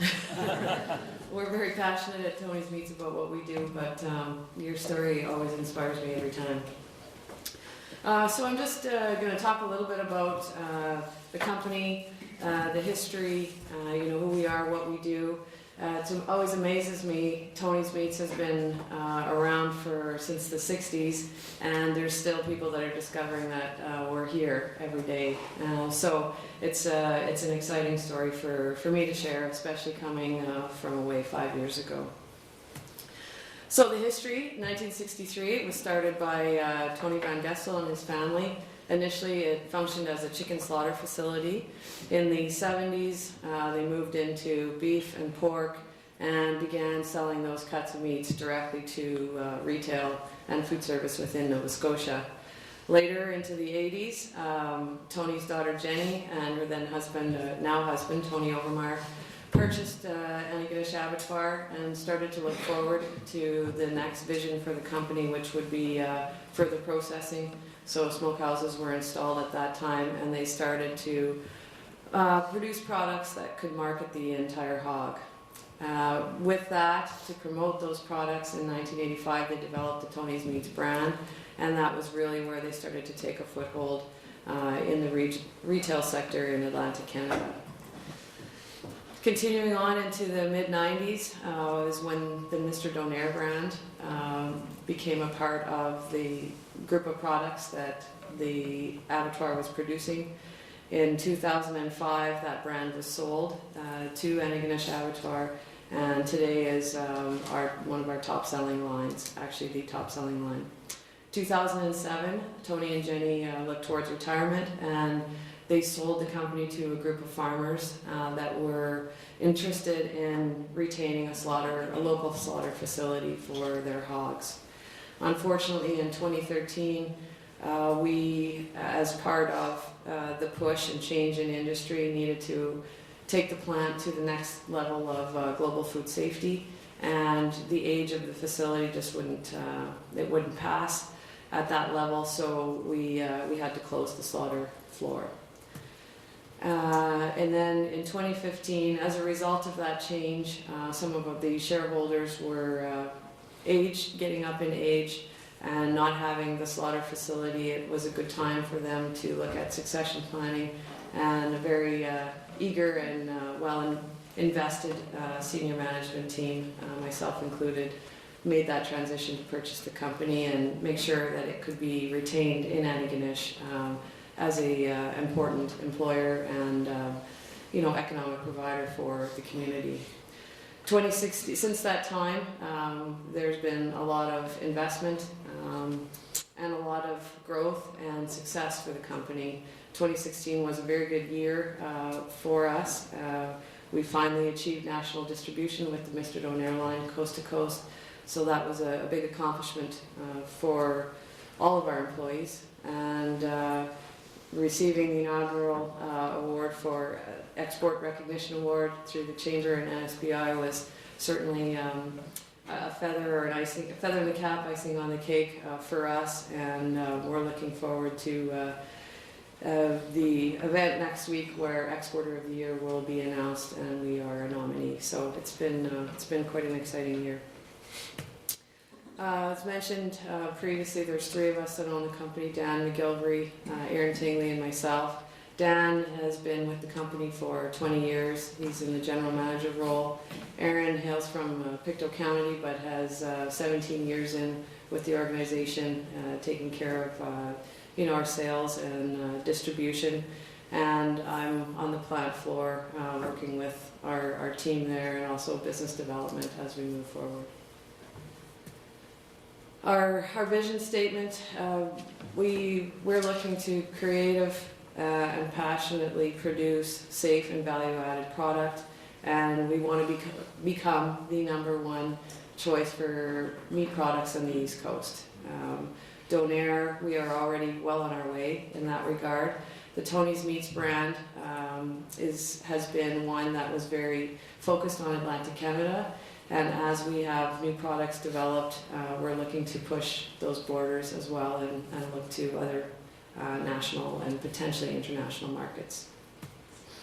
Our product mix, this is just to give you a little bit of a glimpse of how our business has changed over the course of the last 3 to 4 years. You'll see in 2013, the top 3 or 4 items there, even going down.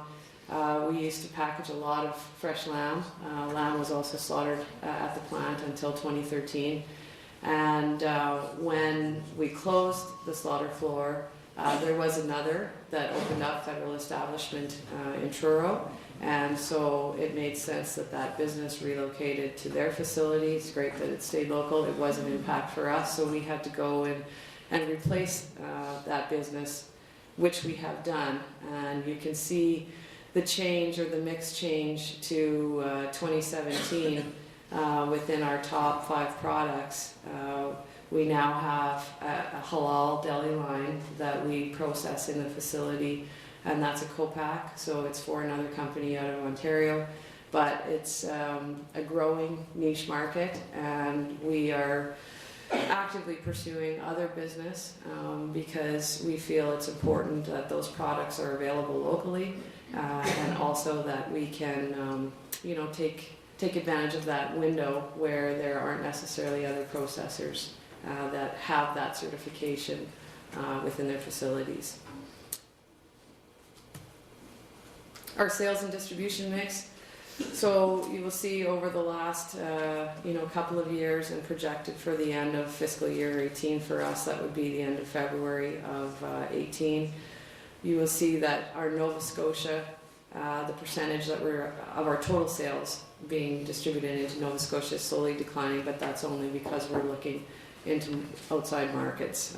So growing slowly across Canada, actually fairly quickly, if you consider 10% of your overall sales a year. That's fairly significant. And then outside Canada, there's been much more focus on attendance to trade shows. South of the border, with the tariff changes in the European Union, we're also looking at those markets. So moving forward for the company, what the future looks like, we're very focused on growing, investing in the infrastructure, in our people. We've spent a fair bit in the last year. We're looking at roughly another $500,000 this year in equipment and infrastructure. We have some excellent partners with NSBI, ACOA, our lenders. We have great support from them. And so as we move forward, we look to continue to take advantage of those funding or partnership opportunities to help us grow. We look to expand our Mr. Donaire and our Tony's Meats products, and again, new product development is a big part of that. So there's again funding money out there for all you businesses that are looking about looking at how to make that leap or to take the next step. Funding has been key for us to venture into waters where we hadn't necessarily been before without all that risk and that support, and it can be just enough to completely be a game changer for your company. And again, capturing those niche production opportunities is really where the company is focused, because we can't be all things to all customers, but we certainly can focus on our core capabilities and our history, and that's what we're trying to do at this point. So, thank you.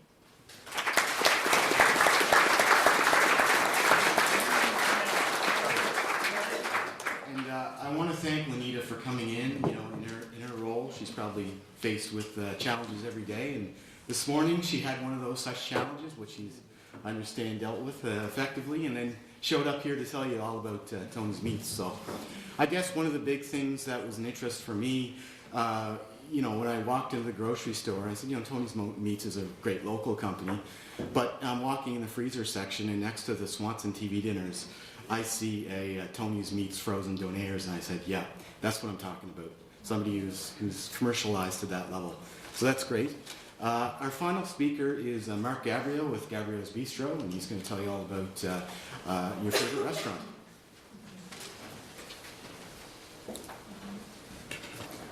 Thank you very much.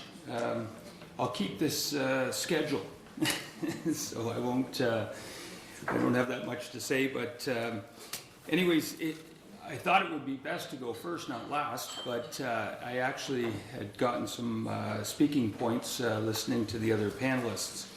Anyways, I'd like to welcome everybody. It's good to see that there's such great turnout. So I'm going to jump around a little bit here. With adversity comes opportunity, which Mr. Tareq had mentioned. And I think about that for our situation within Antigonish. I'm not from Antigonish, I'm from Windsor, Ontario. I studied in Culinary Institute of New York, or Culinary Institute of America in New York, and I spent some time in Europe and traveled to different communities within Canada before landing in Antigonish. It's kind of funny because I drove by Antigonish many times going to Cape Breton Island, which I loved. I actually even had the opportunity to work there for 2 years, one year running the lobster galley, and the next year being the chef and food and beverage coordinator for, I forget, for Inverary Inn. we did the First Ministers Conference that year, which was a great success. So all the times that I traveled by Antigonish, I thought that the main street of Antigonish was James Street, where the Kentucky Fried Chicken was, and so on and so forth. So when I was leaving Cape Breton Island, moving on, I had friends here in Antigonish, and they invited me to come and stay with them before I made my choice to go to the next area of my career.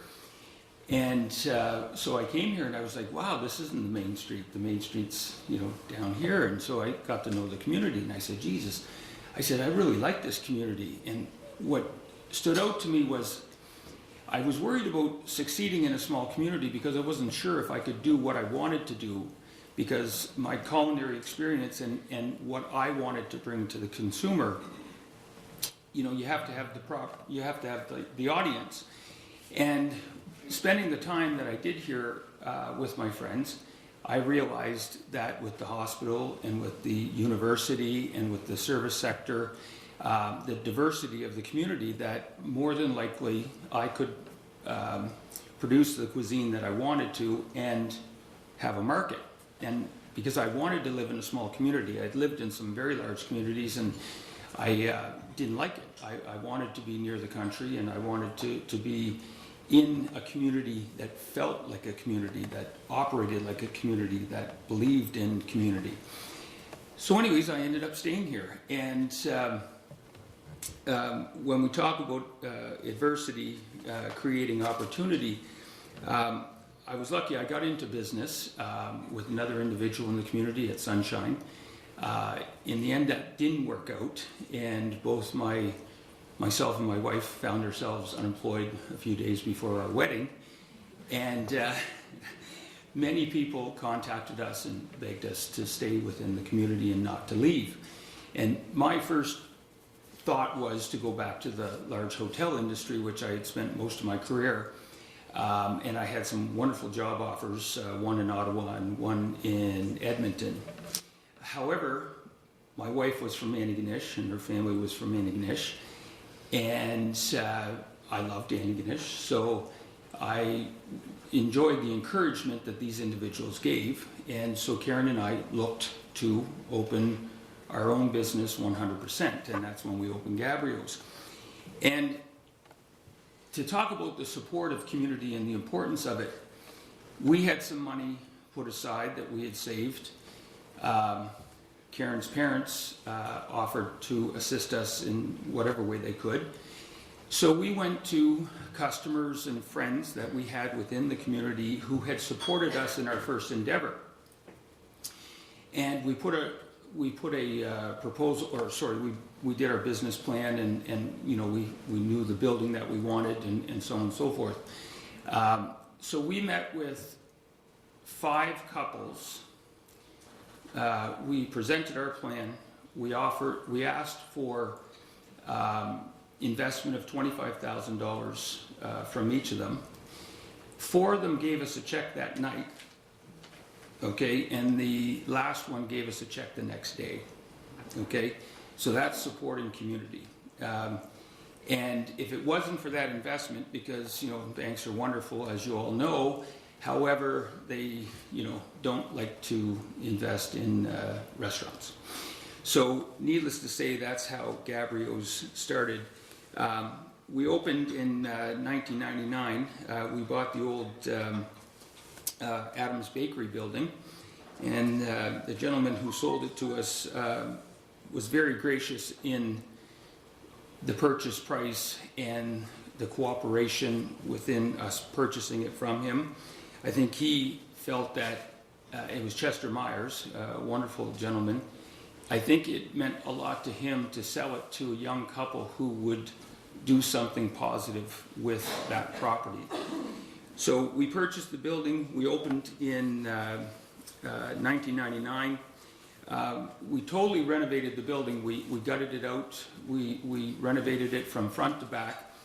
And we did it in record time. People up in Halifax in the hospitality industry still talk about it, because from the day we ripped the first board out to the day we opened was 2 months and 2 days.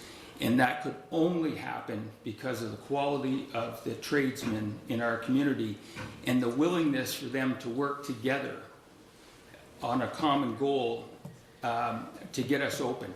And if it wasn't for Joe Clark having a fundraiser here, we would have opened 2 days earlier, because we actually did his fundraiser at St. Ninian's place.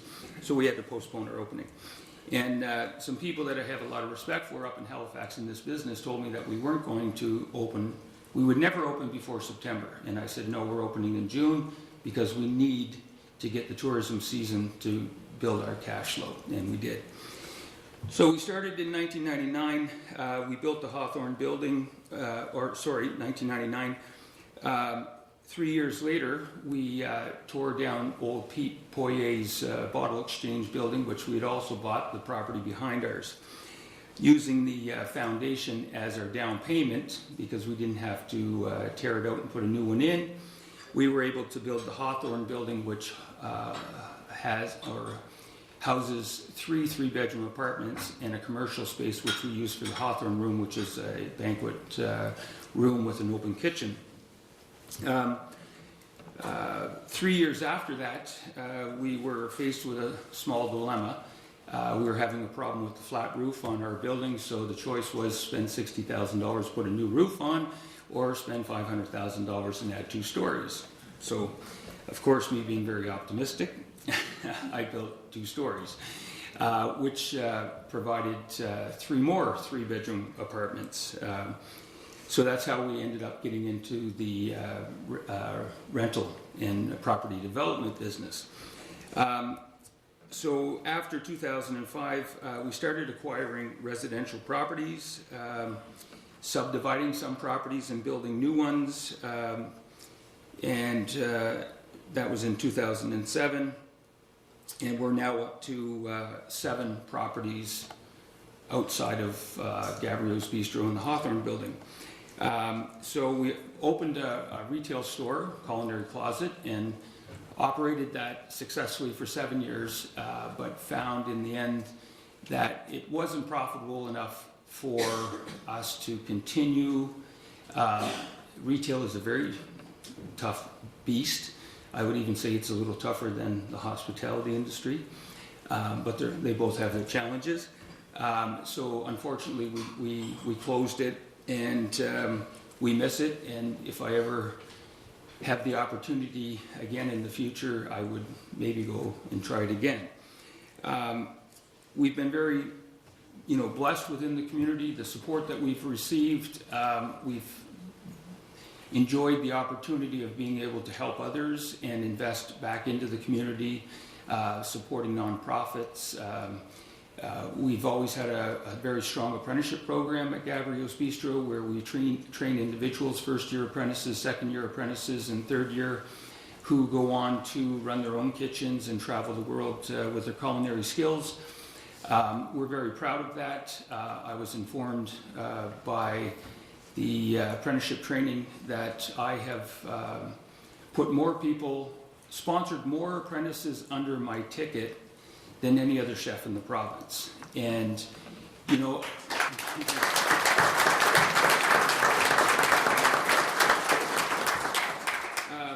I was also one of the first chefs to become a sommelier. Anyways, going forward, one of the challenges in our industry now is labor, shortage in skilled workers. A lot of the individuals that come out of schools, they need usually 4 to 5 years apprenticeship training. Then they go on to become journeymen, and they can go further up the ladder from there. Most of these individuals want to travel. Can't say I blame them. I did a lot of traveling myself when I was an apprentice, and they haven't yet come back. So the skilled labor has been an issue. The program with the government for foreign workers was good at one point, but became very, very difficult. So that's where our struggle is now. We did have a catering company that was very successful. We did a lot of large catering. Some of the people here would have, experienced our product. We backed away from the catering. We actually closed our catering side of our business to focus right on what we do at Gabrieau's because of the shortage in staffing. And so what we're doing now is we're actually working with FutureWorks to train individuals in the community that have had their own individual struggles or challenges seeking employment or keeping employment or being given the opportunity to be the best that they can be. So FutureWorks is a company that is supported or funded by the government. We take individuals and it's a 12-week program, and they actually work. We've provided our 3 kitchens, our Hawthorne kitchen, our catering kitchen, and our main kitchen to teach these individuals skills that they can use for seeking employment. They do the actual classroom training at St. Ninian's Place. So there's 9 individuals who are amazingly, they're so passionate, and I don't know why they haven't been hired by people in the past, because they're all wonderful individuals. They're all passionate. They show up on time. They're little sponges. They want to learn. So I've been working with them at least 2 days a week, and they'll go out into industry. They've been out for 1 week work experience, and they'll go out for 4 weeks the 1st of July, and hopefully every one of them will be taken on by those companies that provide them the work experience opportunity. And it is amazing what happens when we invest in our people, and everybody deserves the opportunity to be the best that they can be. So hopefully this program will be successful. Like any other government-funded program, if it gets funded in the future, it will be based on the success rate of this situation, right? So we're hoping for the best. I look forward to any questions. Hopefully I touch base on everything, and have a wonderful day. Thank you.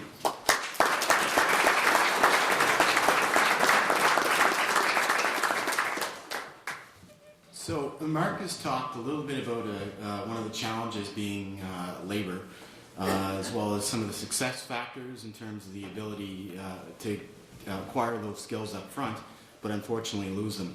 But I'm interested in knowing what some of the rest of you folks would attribute your success to. So if you could give me, what's one success factor in your business and one challenge, and why? We'll start over here with you, James.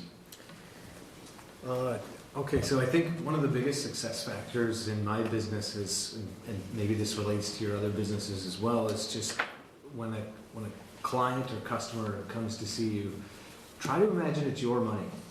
Like, it seems real simple, but a lot of people don't necessarily put their self in the other person's shoes and try to imagine how you could deliver the most for the least, because that's what you want. That's exactly what you want every single time you're going to engage a supplier. You really hope that you can be like, is this the best we can do? If you could put that together, people are going to come back around to you. And in terms of challenges, I would say that Antigonish is a pretty small market. A lot of people say one of the reasons I'm in Halifax, one of the reasons I went to Toronto is because here in Antigonish we don't necessarily have the volume to go and support our business. So to that, working to diversify your services, even thinking of Tony's Meats down here, and like you guys have been really spreading out in terms of what you offer, trying to go and reach out and work globally, and then to deepen the relationships that you do have. This is kind of cliche business knowledge, but if you try to go and reach out to the people that you're already doing business with and let them know about what else you can offer, you can really go and eat up a lot of capacity. Tareq? In our case, actually, one of the opportunities or the success factors that we have is we know how to make chocolate. I mean, since 40 years of experience, and my father has tried everything since he started in his mother's kitchen in Damascus. So that experience is a great factor, that we brought with us, and the skills that we brought with us also. Also, one other thing is the attention that we got, and the name that we created is doing promoting or marketing by itself. So we are not even spending much effort on marketing, because people, they will know the entire story and the entire purpose and the goals and the plans from the name itself. Talking about the challenges, actually there have been some challenges last year when we started as financially, because my father, he was saying that we came here from zero, we arrived as refugees. So we started thinking how we can develop our business or grow our business. We had that idea, and we were in risk that our idea can die because we don't have any resources or money to start or grow the business. Financially, I'm telling you, like, this is the first time I'm talking about it, but people from Antigonish, our friends, like 5,000, 8,000, 2,000, everybody can really help and support. They came first to have maybe $15,000 to start the business and to bring the first machines. And because in our challenge also, we cannot deal with banks that they can't take profits of any money that they can lend us. This is our culture that we came here with. So that was actually like a challenge for us to have that resources of money. Now we are building our new factory that can be that will be opened hopefully next month on Cloverville Road, and that was also a challenge for us. Now we are working. There are a couple of friends that they are offering, to help in any kind.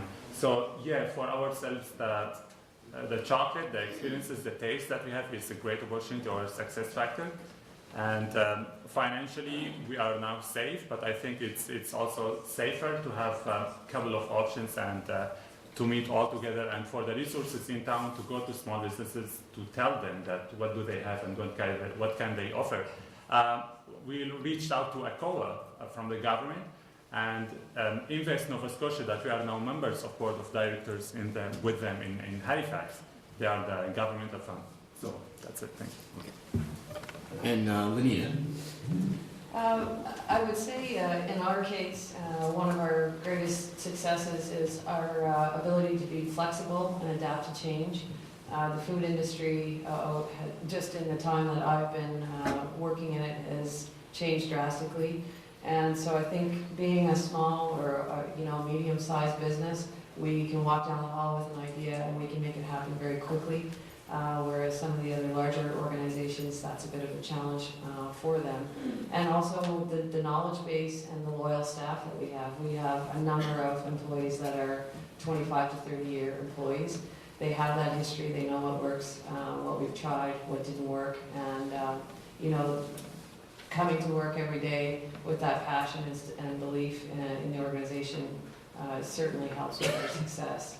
On the challenging side, keeping up with consumer trends, the next level of food safety, that drive for the consumer to really have more say in what's going into their food, trying to get clean labels out there but control the cost so it's still affordable at the grocery store.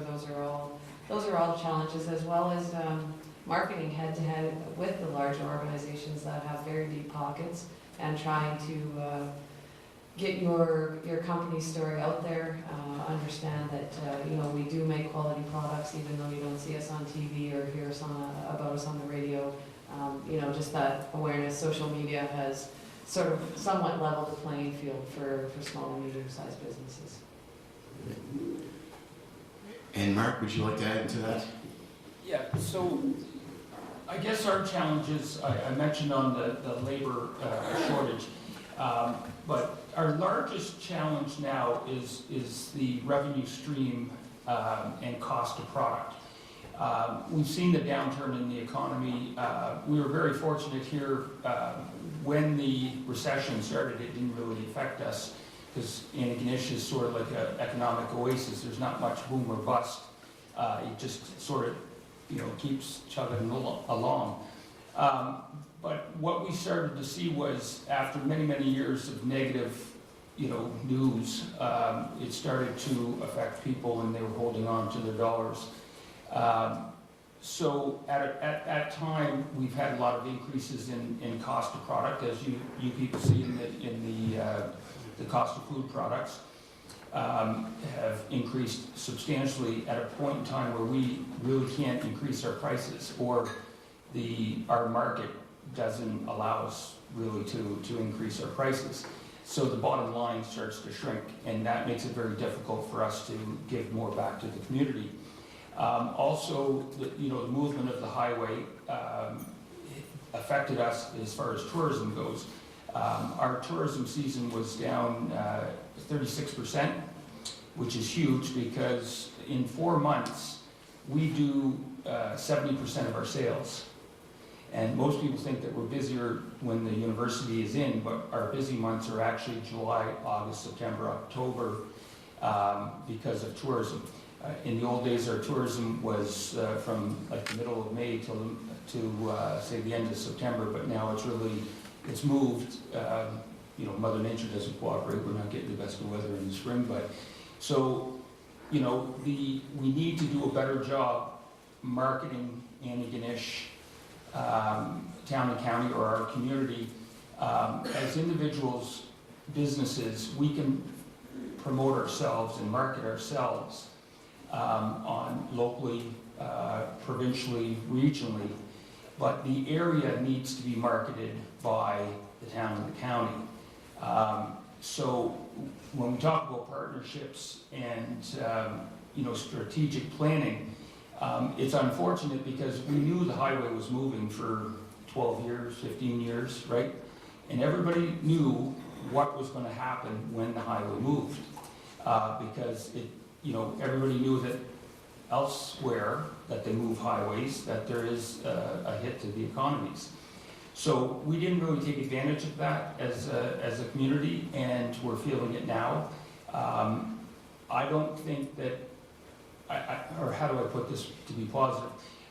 I feel we need to really understand the importance of tourism in our economy, and we need to support it, and we need to market our area. And I think it's wonderful what you do with the card that you put in there, because that makes people want to come here. It makes people think about their next vacation, and why don't we go check this place out? But we don't have the resources to market the beaches, the hiking, the rivers, the culture, and so on and so forth. We're doing our part by marketing ourselves, like I said, locally, provincially, and regionally, but we need the municipalities and the province to market the rest, okay? Because they don't come to Antigonish from 1,000 miles away to get Gabrieau's Bistro. I wish they did.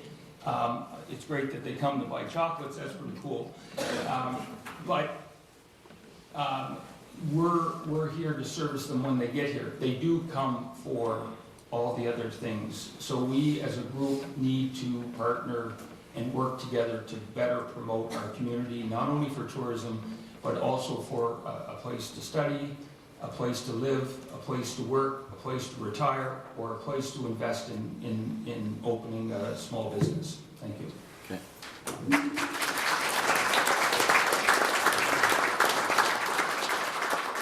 Throughout the presentations, we heard two references or two companies who were exporting.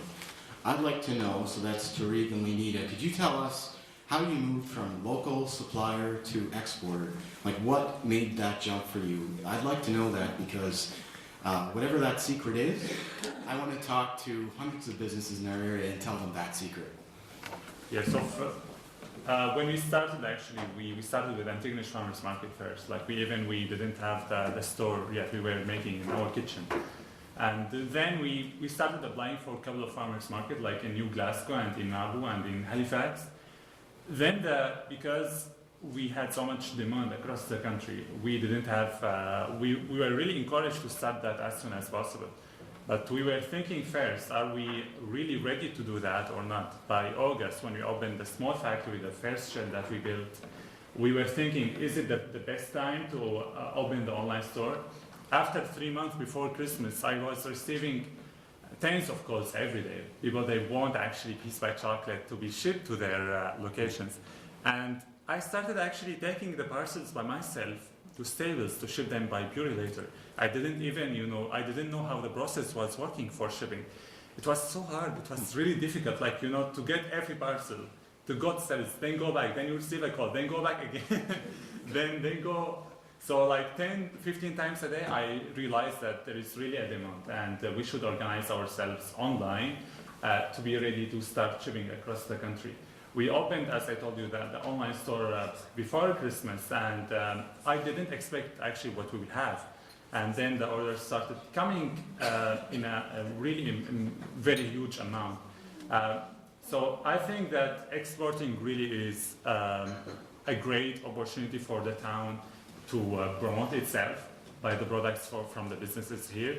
And the reason we opened our online store is not only just for Canada, it's just a start to ship across the country. Now we are shipping with Canada Post, but now we are opening shipping to the United States. I know that it's now getting harder. Yeah, it's really shipping to the United States is not easy as it was before. So it really took us much time than we expected. But we hope things will be worked out very, very soon. I also think about exporting as it's definitely another market. It's opening yourself to definitely other markets, because if we stayed in Antigonish and if we didn't ship Peace by Chocolate since last year till now, people, they will lose the awareness that we got. People, they will, after a few months, they will say, oh, Peace by Chocolate, we heard that name like 6 months ago. But if we are shipping to those people, to their doors, and they are tasting the product, they are reading about our store, they are checking our website, it's like keeping our business alive. It's like growing our business by every customer now. They are sharing the pieces of chocolate, they get them by their friends. It's absolutely growing the network and promoting more about our business. Yeah, I think, for our business, export growth has been much slower, more calculated, but export growth comes with momentum, whether it happens quickly or slowly. You're building on demand for your product, brand awareness, and you just continue and carry with that. And it takes some patience and perseverance at times, particularly when you're dealing with the retail sector. You may have to knock on that door 5, 6, 10 times before you get the yes that you're looking for. And then, of course, you have to be prepared to deliver. And as I alluded to earlier, certainly having partners that can help mitigate some of that risk as far as funding opportunities. Right now there's a lot of marketing dollars that are out there and available. And it's been huge for us in the last 3 years. We were approved for a Growing Forward 2 application with significant money, and it allowed us to get across the country, participate in events that we wouldn't otherwise have been able to, and really market and promote our products and in the community. And really everything that we do as far as our export business and growth is for our employees and for the community, because ultimately that's why we purchased. We want the business to stay here. We want to grow and have more jobs for the folks that are here, for those that are employed in the plant, for their kids, their grandkids in some cases. And that's what's exciting about it, is to make sure it stays and it thrives and that it doesn't leave and end up in another province in Canada or offshore. I'm going to build a little bit on what Mark said, so that we have to do a better job of marketing the Antigonish area in the region. Could you each tell me what is the Antigonish advantage? So if I had to try to build a marketing package for the area, what would that look like? What are we selling? James? Okay, so I'm gonna take a page from Mark's comments earlier, actually, because I thought this was really great. This place feels like a community. I've said to multiple people over the years that I can't get from my office, which is in the Kirk Place, to the credit union without having 3 conversations with people along the way. Today, as I look around the room here, again, there's dozens and dozens of familiar faces. And, you know, one of the biggest assets that I think we have is feels like a community. Like, it really does. As a matter of fact, Heather, I mentioned to her on the way in here today, is, you know, that is what's so special about this place, is you do have that reoccurring relationships, you do have that social safety net that you belong to, and let's just say your wacky business idea didn't necessarily take flight when you attempted it. There's lots of other support here, there's lots of other opportunities, there's other means by which you can approach it. But to put it into so few words, feels like community seems like a strong start. Yeah, I think it's also about the location of Antigonish is pretty much exciting when you think about it. Like, you know, people, they are driving to Caberton, they are driving to Halifax from Caberton, and also attracting immigrants and the newcomers to this community. They are really, I've met so many people, they came here recently, and they are happy with the type of life when they feel themselves safe, they are comfortable living here. And I should tell you that I've been almost to half of the country, and nowhere really fascinated me as Antigonish, even the big cities. Like, I'm talking about the Syrians even who arrived here in this country since before 2 years. The Syrians who arrived in big cities like Toronto or Montreal or Vancouver or any like cities like that, they feel themselves numbers. And when they walk in the streets, nobody cares about them, and they feel themselves strangers. They got lost. Exactly, like nobody knows them. While my family, for example, wherever they are on the streets, everybody knows them. Everybody knows them in the grocery stores. They have that feeling exactly like, you know, that they are home, that they have new families since they arrived here. So it's exactly as he mentioned, as it's like a community, but offering very, very special thing for everybody to succeed, and opening the doors for the newcomers to come here and join this community. It's the responsibility now for the town to let those people stay here and really offer them the opportunities to continue their lives here. Because if they cannot work, if they cannot, continue their life, they will absolutely leave to other places. But I feel they came here because they really believe in the ability of this community to help and support them, and that's exactly what happened to my family. Yeah, I echo that as someone that wasn't born and raised here. You know, I thought before I left Saskatchewan that they had the friendliest people on the planet, and then I showed up in Nova Scotia and I was schooled. So, you know, it's been great. You know, we've been welcomed with open arms beyond expectations, and it just felt home immediately. And, you know, that sense is really hard to capture in words. It's more of a feeling. It's the smile when you're walking down the street. It's the fact that someone will actually say hello as opposed to maybe just smile and keep going.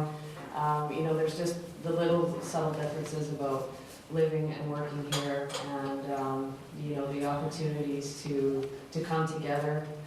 There is a lot of participation or interaction between businesses working towards common goals, and I think more of that will help all of us be successful, you know, both within and outside of our communities.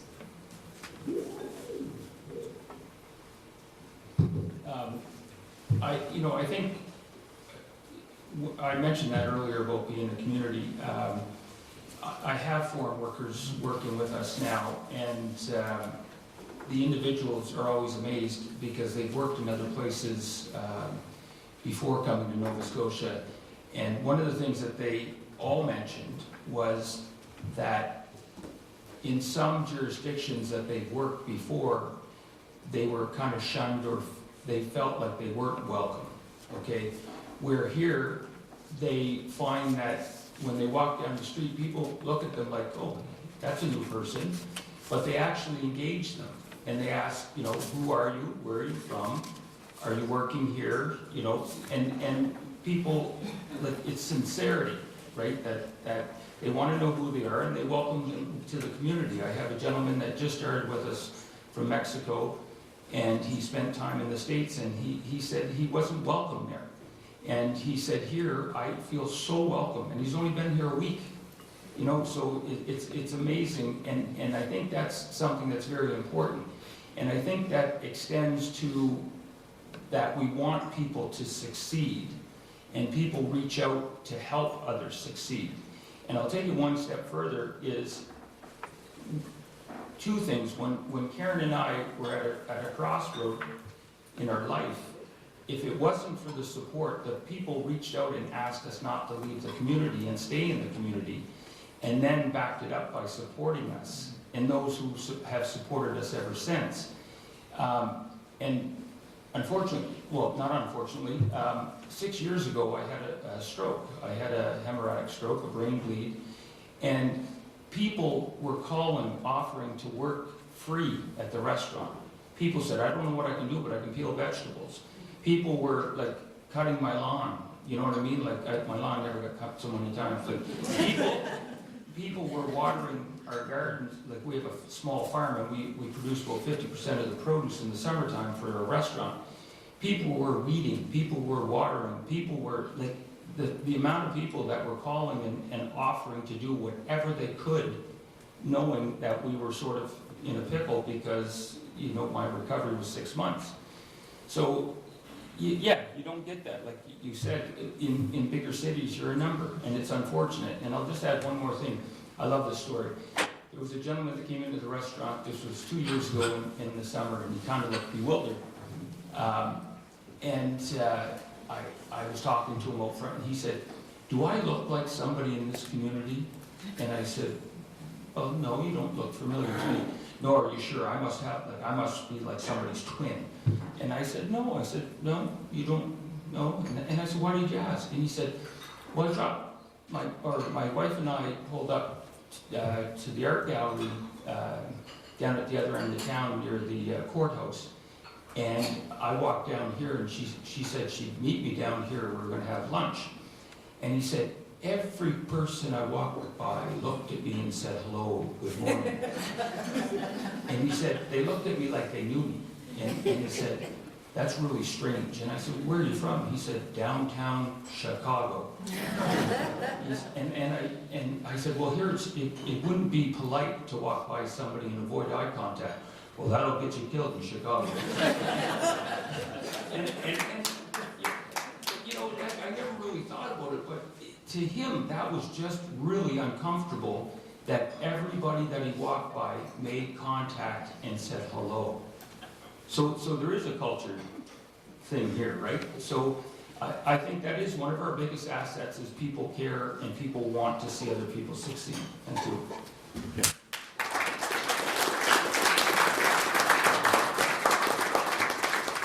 We're running a little bit behind schedule, so maybe I'll take 2 questions from the audience. We'll have a quick 5-minute break, and we'll move into the last panel session. So we have a question over here. Thank you. I know we talk a lot about, you know, how wonderful the community is, and I think that's amazing. Now, if we're looking at wanting to bring a larger commercial business, like Mr. Horn had mentioned, one of their mandates, what is going to convince a larger commercial investor to actually come to this region? Do you believe it's just saying, hey, we have a great community? I'd like to hear your comments on that. I'd like to use the word green, too, along with that. Well, okay, think about it from a dollars and cents point of view. It's cheaper to live here than many other jurisdictions. It's safe, it's clean. I never lock my doors. I actually go on vacation and don't lock my doors. It's probably not the wisest thing, but yeah. You just told a lot of people. Yeah.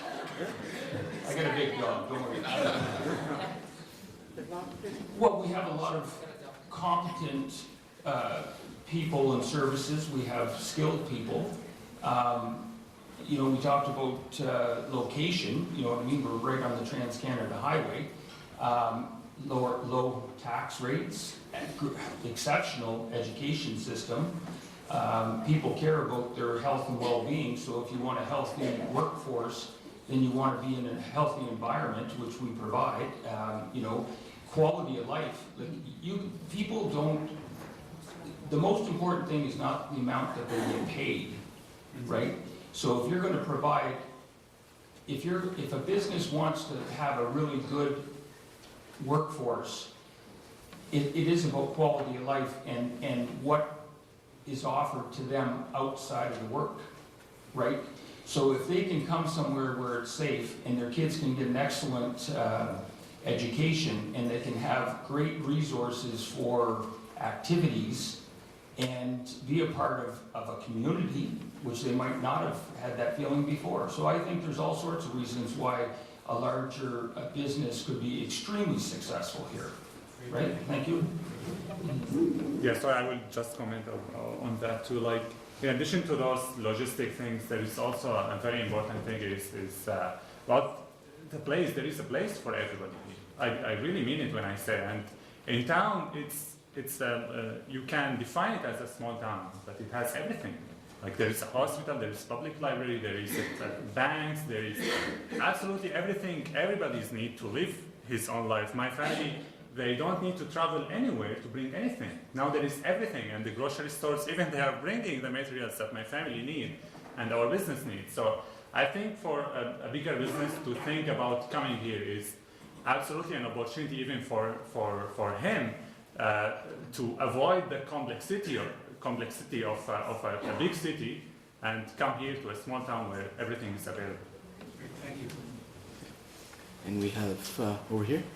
I just want to pick up on Tareq's immigration theme. I just spent 6 months in India, and I can't tell you how many young, talented Indian men and women who want to be in Canada. Canada seems to be the very bright beacon. And if there's a way that we can make it easier for them to come, if you're looking for entrepreneurship and work, there's certainly a very large market there. And we often hear the argument that, yeah, the immigrants are coming and taking our jobs. And I'd say all we have to do is look at Tareq and his family. They're creating jobs. And that's the kind of people I think we want to bring to our community and our country.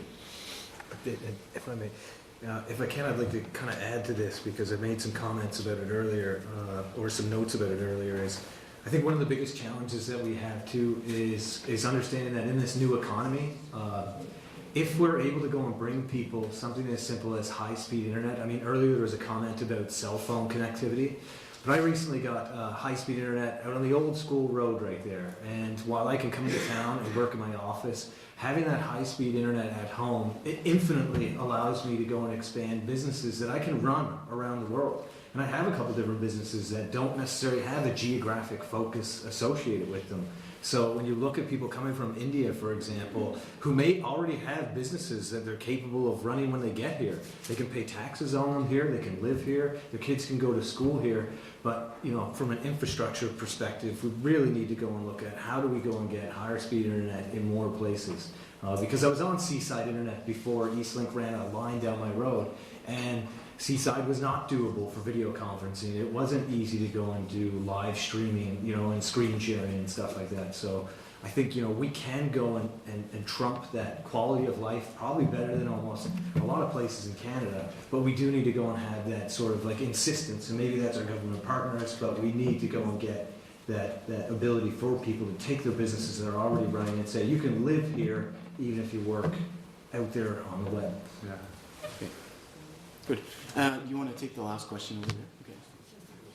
Yes, and so I've heard some wonderful things from the panel, and I thank you for your great messages and from the audience as well. And now what I think we need is, James, you taking your talent as a marketer and taking the messages that we're getting from Mark and from many of the rest of you and putting that into a marketing strategy so that we can actually tell the world about these things and we don't just keep it all to ourselves.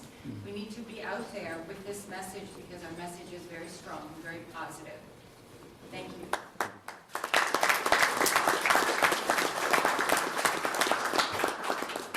Okay, I think we'll take maybe a brief 5 minutes if you want to refresh your coffee or hit the bathroom. Then we'll have the Business Improvement District panel, followed by a short presentation by Brian Patton of CBC Nova. Can we get a picture before us?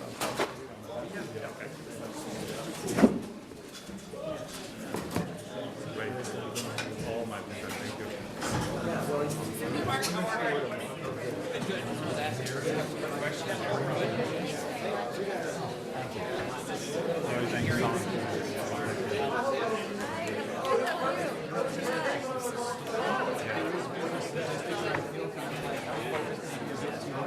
Yeah. But it is a story. Exactly. Yeah, it's very important and very practical things that you mentioned. Yeah, thank you. It's been great. Yeah, that's fine. You park it somewhere? All of this. I'll just leave that here. Yeah, I'll bring it for you.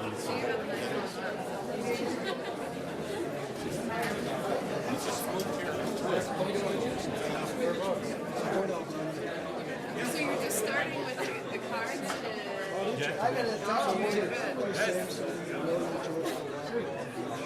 so, my name's Jamie. I'm the Downtown Association.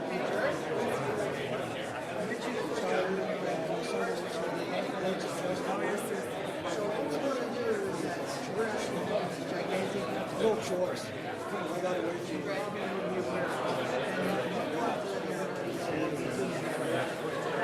So we're talking about nice, lovely university. So thank you, guys. I couldn't get that there. I guess I need to prove it.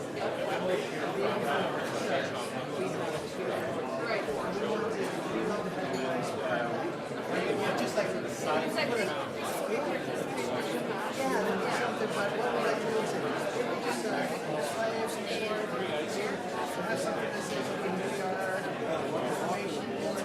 This was silver.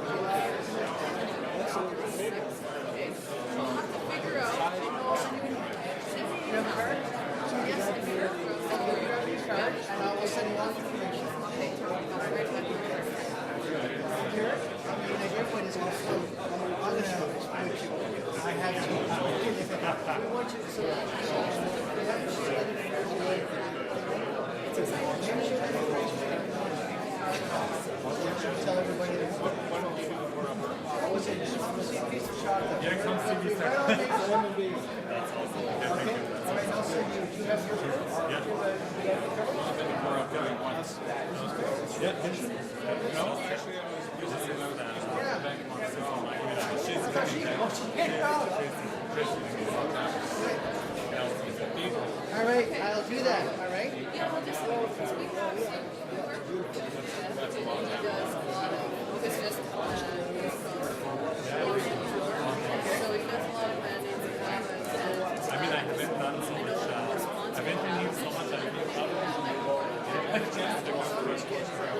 of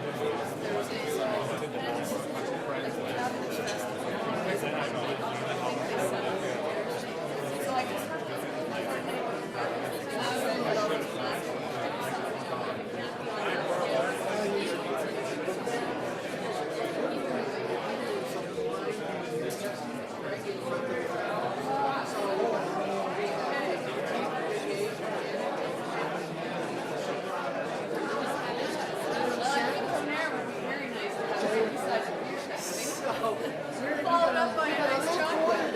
Yeah.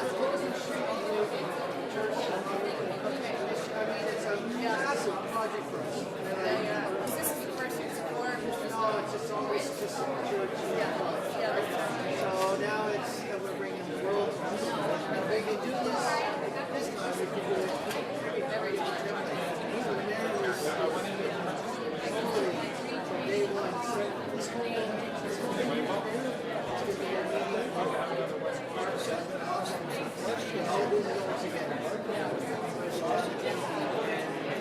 We'll figure out some way to. okay, and I know you're going to be. Yeah. Okay. Okay, I'll look forward to meeting you. Yeah, we're seeing you. Okay, thanks. And sorry that you mentioned it will be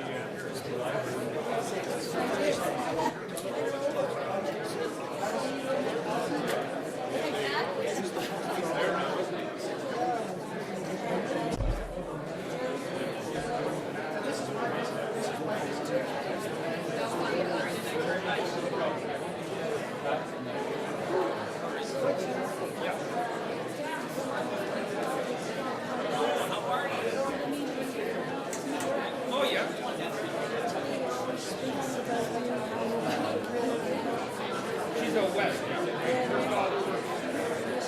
Yeah, that's right, she's still there, yeah. She had one, yeah, the same. We seen her when we were out there. Yeah, excellent, yes. Yeah, yeah.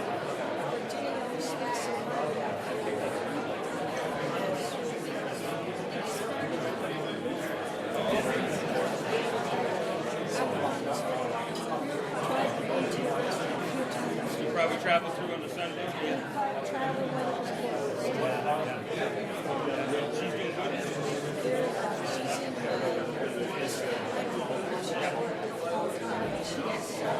She's doing good. I'll tell you, she, you know, I didn't give myself a pat on the back for anything. Because she was so afraid of making mistakes, and she didn't have that confidence. And we worked, we helped her.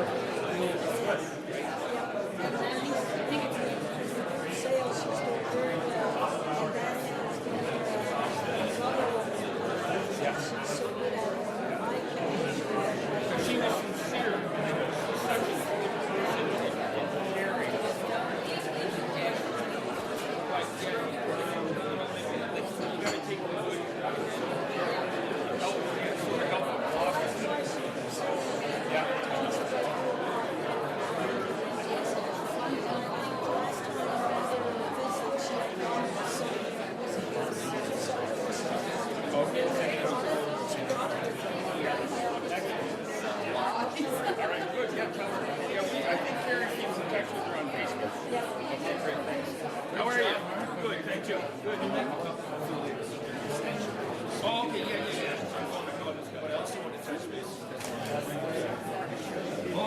She's such a person and caring.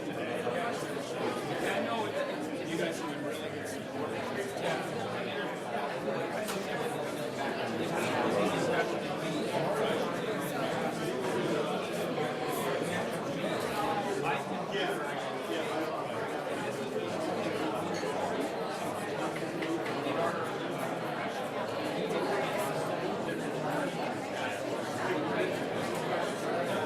take the good.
I presumed you were Tim and you were going to sit there, that's why I called you that. Sorry. I was just saying to Steve, I said I was sitting there because you know, and you have some face and stuff, and you didn't see it.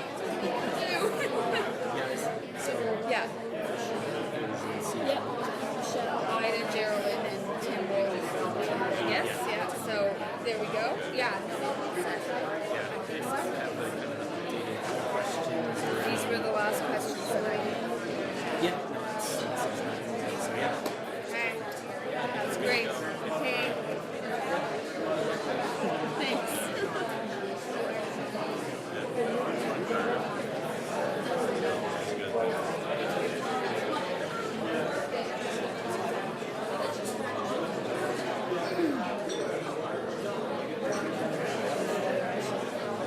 All right, we can get their seats or what?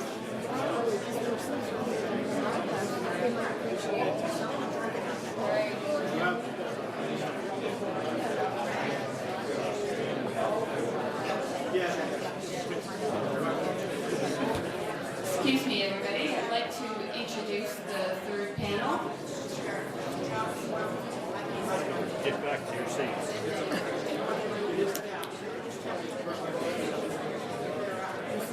This is why my Facebook stuff was flat. People just don't hear. Give any names.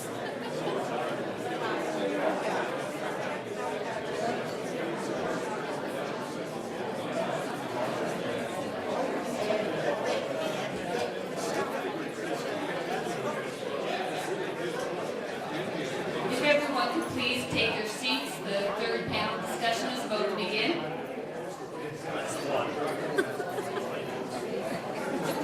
Too mild. Yeah.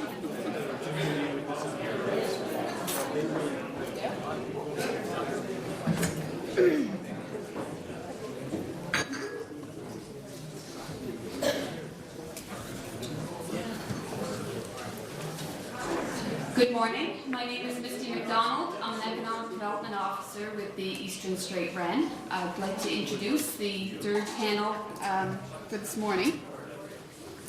Immediately next to me is Michelle Wilson.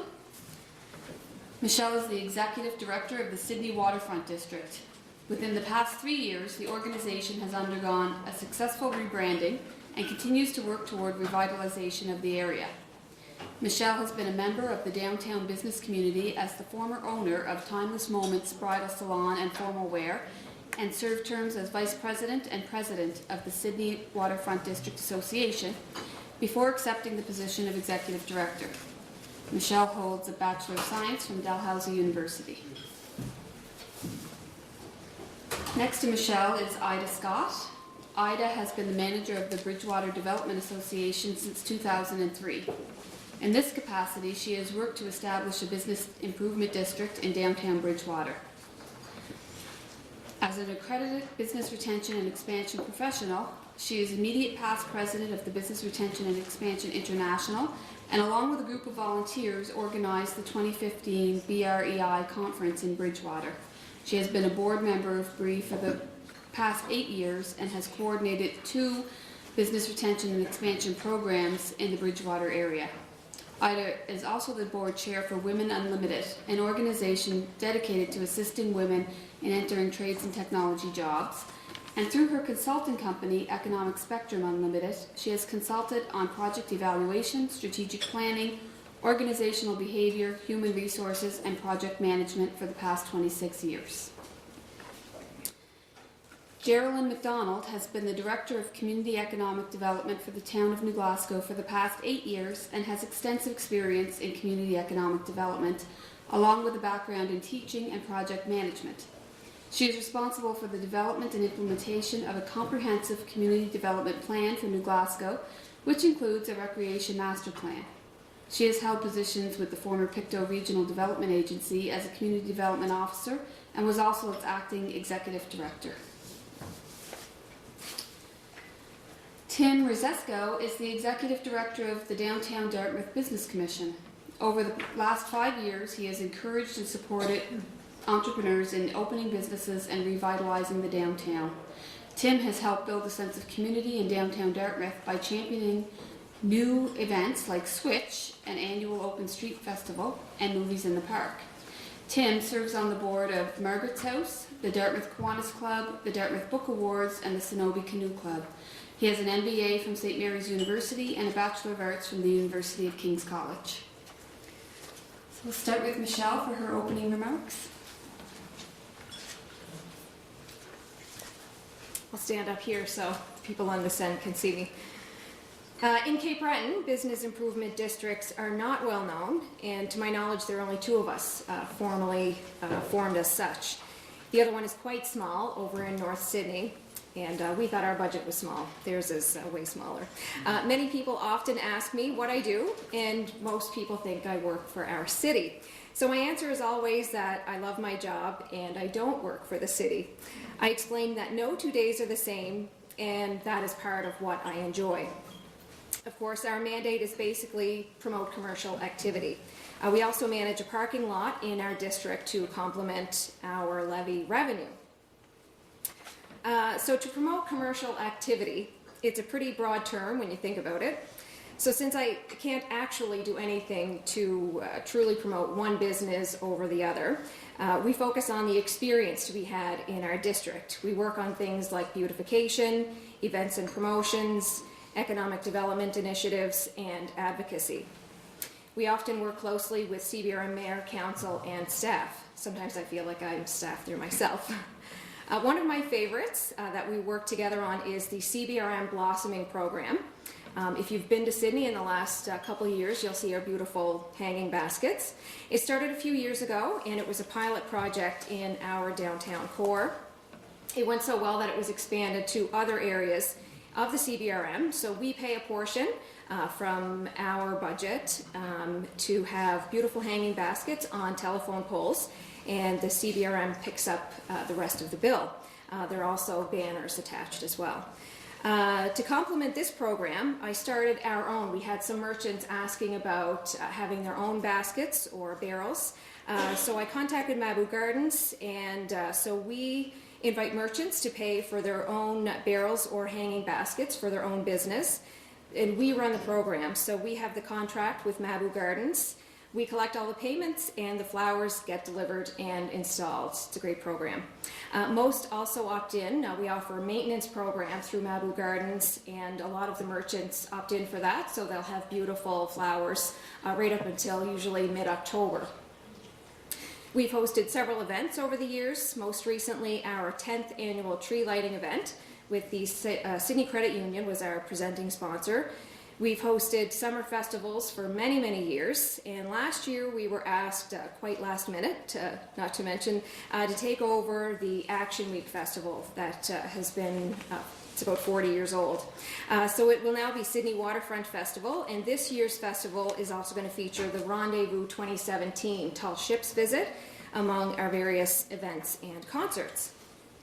We've run many promotions over the years to encourage shopping in the district. For Mother's Day this year, we did something a little different. We hired a videographer, and she made a video depicting the experiences to be had. We ran it as a social media contest, and it reached over 80,000 people, which is pretty much the population of the CBRM. And we invited people to share their favorite experience in the district for an added ballot entry, and we received almost 600 really positive comments. So we were shocked at the great results there.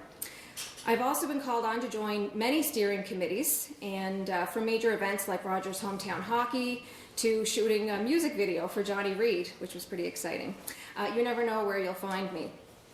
I try to get as involved in as much as I can to make things easier for outside organizers. We want to make sure they come back again, whether it be for business or pleasure or continuing events in our local area. Most recently, we've had some exciting developments. A study was just completed and presented to Council. Ekistics was hired by the CBRM Planning Department to have a look at Charlotte Street. Charlotte Street itself needs to be torn up. They need to replace a water main, and if you've driven down Charlotte Street in Sydney, it needs some major repairs. So Ekistics provided a concept of what the street could look like when it's all said and done, and it's quite impressive. So Council approved that concept in principle and advised the steering committee to continue our work over the next couple of years to work on the details and to find funding to complete all the work. So we also started working with the National Trust for Canada. A couple of years ago, our councillor and Deputy Mayor Eldon McDonald attended a heritage trade show in PEI. And he heard a presentation by the National Trust, thought it had some value, so we brought it back to our working group, and we pursued the initiative over the 2-year period, and just a few months ago we were approved for funding from ACOA, as well as the CBRM pitched in as well. So we hired a regeneration coordinator, and he started just a couple weeks ago to work on various activities to help revitalize our Sydney waterfront district. His name is Bradley Murphy, and he has a background in architecture and theater. He's very creative, which will complement my science degree, and I'm sure he'll be an asset to the members of our business and community at large. Some of the activities that he will undertake are things like suggesting changes to the inside of a store. He'll be able to take some photographs of their current layout and suggest changes to the layout and rearrange things to improve the flow of the business, for example. We have one cafe owner who is extremely excited about the opportunity and demands that she be first. So he will also be able to make suggestions on perhaps what to do with top floor, second and third floors of buildings that are unused right now. The goal is to create more living spaces in our downtown. So he'll also be able to take ideas from investors and put it on paper. So perhaps you wanted to buy a building in our downtown but didn't quite know what to do with it. You can meet with him, and for free he will sit down and put some ideas on paper and get you started and lead you in the right direction. So all really exciting stuff. So our current contract is for 2 years through ACOA, but we're really hopeful that it will continue past that. We're in the process of developing a new website. The plan is that would be like a virtual office, so if you were a resident tourist or perhaps somebody interested in opening a business, hopefully we'll have all the resources there. Also, as a not-for-profit organization, this allows us to apply for grants, which is extremely helpful as I'm the only staff person in the office, so it gets a little hectic. We've had several grant workers and many students. One actually goes to St. FX here, and I begged her to come back this summer, but she declined. So having extra staff on hand allows us to get more done in a shorter period of time. It also takes some of the pressure off the municipality. The complaint is often from other communities that Sydney gets everything, and sometimes more specifically that downtown gets everything. So by us being able to manage various initiatives like purchasing banners, Christmas decorations, things like that, it takes some of the pressure off of our municipality. Also, having an association that is not government funded, it allows us the ability to advocate on behalf of the business community. One just really small example of this, I was approached by a store manager, Al, who had an issue with debris that was collecting along the curb, and it was making a mess. The rainwater was going up over the sidewalk, and he was not happy about it. So I made a quick phone call to Public Works. In a couple days it was cleaned up. Other than that, the problem just would have persisted, and he didn't know who to call. I've made it my job to get to know people, and we have a great relationship, as I mentioned, with our CBRM mayor, council, and many staff members. Also our police chief, management, and staff, the Port of Sydney, and I'm also on the board of the Sydney and Area Chamber of Commerce. It's sometimes difficult to navigate where to go for assistance, and when you know the right person for the job, it makes things much easier and more efficient. That sums up a lot of what we do. Of course, we've been involved in many initiatives, events, promotions over the years, so I'm happy to share more details if we have a chance later. Thank you.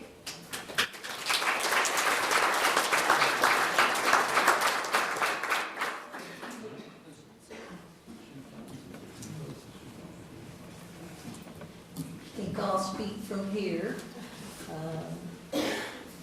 So I'll talk a little bit about some of the projects the Bridgewater Development Association has undertaken. We're a non-profit organization, arm's length from the town of Bridgewater, but work very closely with helping Bridgewater achieve its goals as well. One of the, what I had seen as one of the greatest economic successes that we had achieved is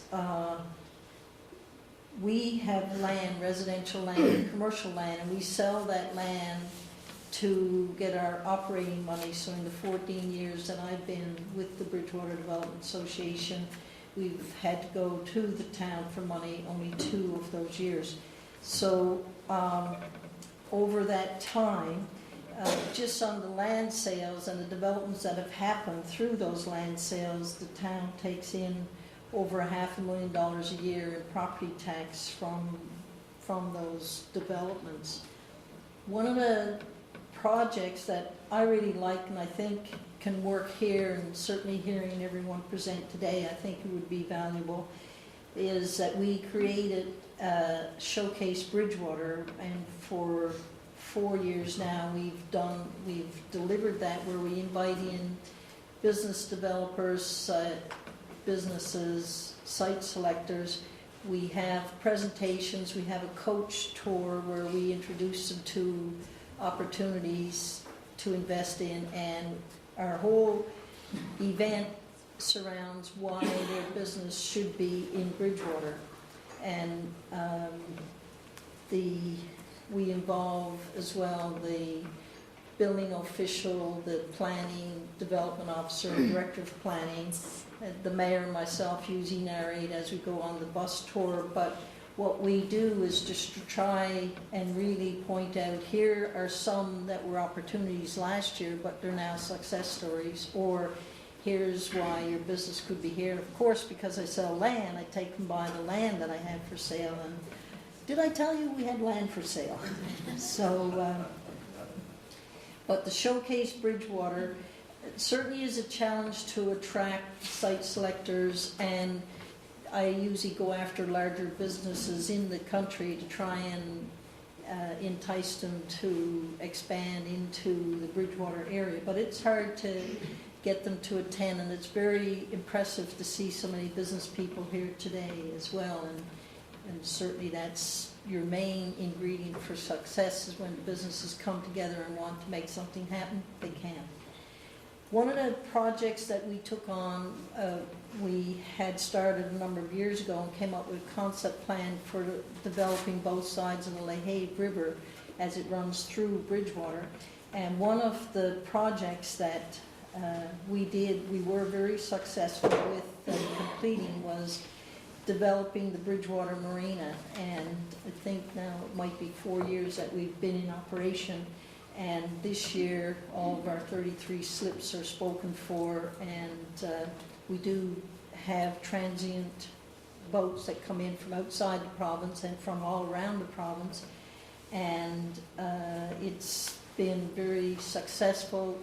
It's just a couple minutes walk from downtown Bridgewater, and when people drive by and see all the masts and all the boats, it's very impressive and encouraging. So. Another area, when I have people call and say, I live in Ontario or BC, I want to move, and I'm thinking of moving to Bridgewater, first question they always say, can I get a doctor?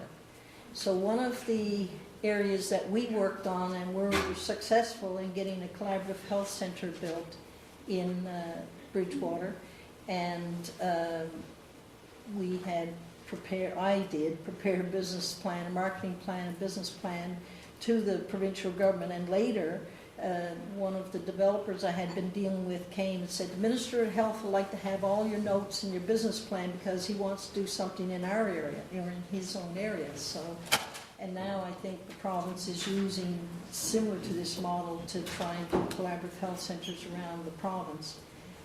So another question, I guess, that I want to address was in terms of business partnerships. And through our business retention expansion program that we operated in 2006, 2007, we had 80 businesses participate in that. And it can't be successful unless the businesses complete the questionnaires, and if they come out to try and work on an action plan and then an implementation plan.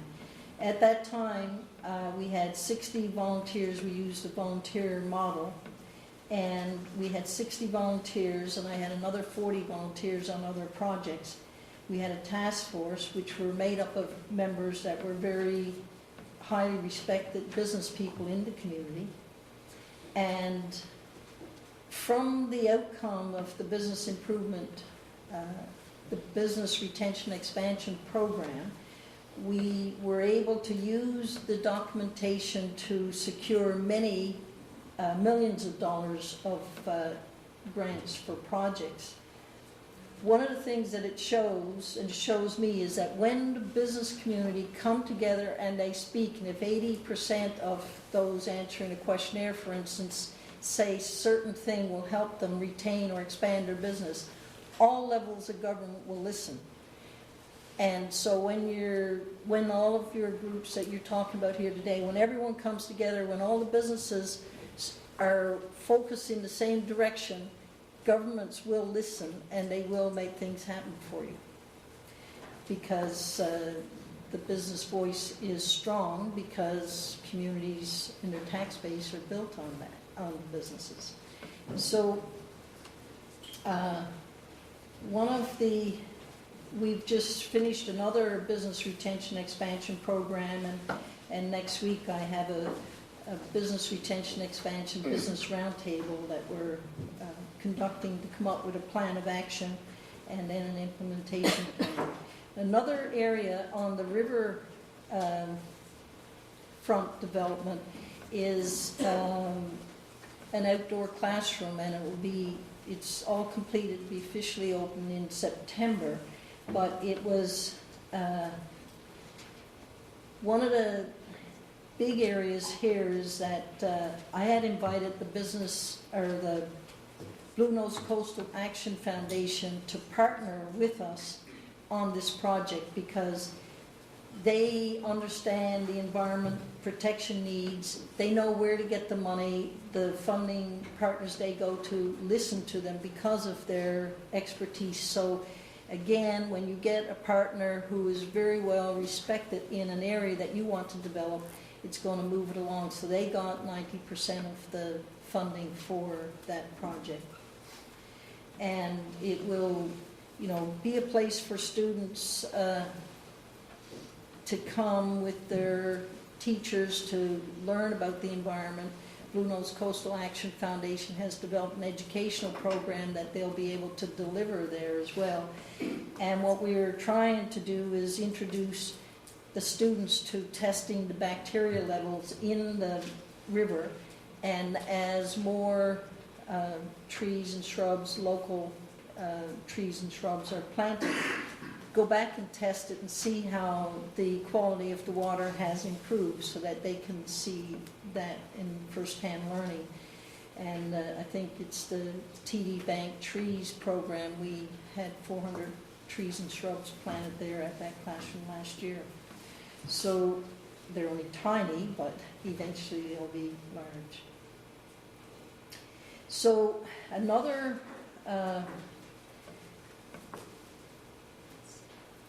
just another question, I guess, that Steve would ask to address is looking at the role of the municipality in community economic development. And I guess my thought is that creating an environment to attract people, and these would be potential workers, the culture of the community, building the amenities, and when a community has people with a variety of skills and who want to remain in a community, employers are more successful in attracting long-term, dedicated, creative employees. And I would refer you to the book by Richard Florida, The Rise of the Creative Class, that really give you a good foundation of what would attract people to an area and keep them for working with your businesses.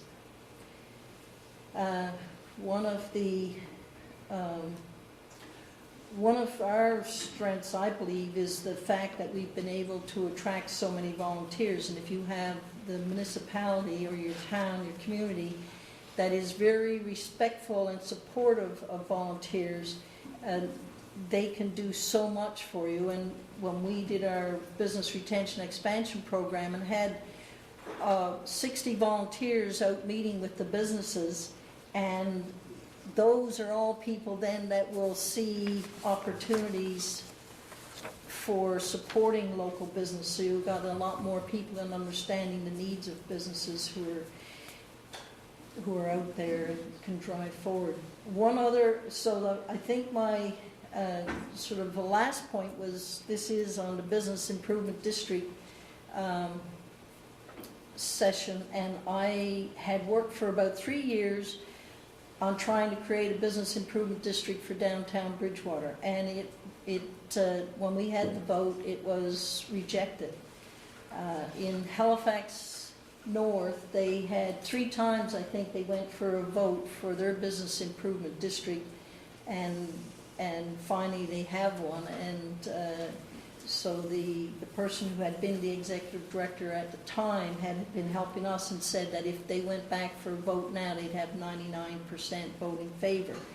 So the sort of lessons learned is we needed to do more reach out with the property owners. We talked a lot to the businesses. The property owners, landlords were harder to reach because we don't know exactly who they are. But and it's the property owners that would pay the levy. So the property owners need to be shown how they will benefit from being a part of the business improvement district. And generally speaking, in business improvement districts, it's because if there's a vacancy, it'll fill up in a hurry because businesses want to be in a business improvement district. And what we tried to do, and I think more needs to be done if you're establishing a business improvement district, is model for the businesses and the property owners what can happen. We ran some family fun days on the downtown. What was very successful is we drew on the knowledge and experience of businesses downtown to deliver some training to other business. For instance, we had Digital Fusion, and so they do marketing, website, and a whole host of things to do with marketing. And they offered a free workshop for the downtown businesses to show them how they could do this. And you have people that are very good at window dressing, so they can teach other businesses. You have people that are very good at fixing up the exterior of their business with planters and so on. And so utilizing what you have for offering free services for businesses, I think that would be a good thing. And there's, I had attended a conference a few years ago in Fargo, North Dakota, and their business improvement district did a presentation, so I sort of followed that, and I got a copy of their presentation, and they really dug into having monthly events, and one that was on while I was there was art and ale. Now, I don't know about liquor licensing, how they'd look at that, but they had a display of local art in the shops and provided some free ale. So anyhow, I guess just one, but when you have a group that, with the Business Improvement District too, with the levy, which is what businesses shy away from, is it allows you to hire someone like Michelle. It allows you to have staff, and in my experience with all the projects that we've done, would never have been completed or even imagined or completed without having paid staff to work on them. And so this gives a way for the businesses to drive this. And with the Business Improvement District, the businesses and the property owners call the shots of their budget and how it's spent, and that would determine what percentage of assessment they pay on the levy as well. So should Antigonish consider a business improvement district? I have 3 answers to that. Yes, yes, yes. It'd be well worth your efforts to sort of take whatever it is needling you now, what you need to get done, and have a group behind you pushing. Thank you, Ida. Thank you. Jeremy?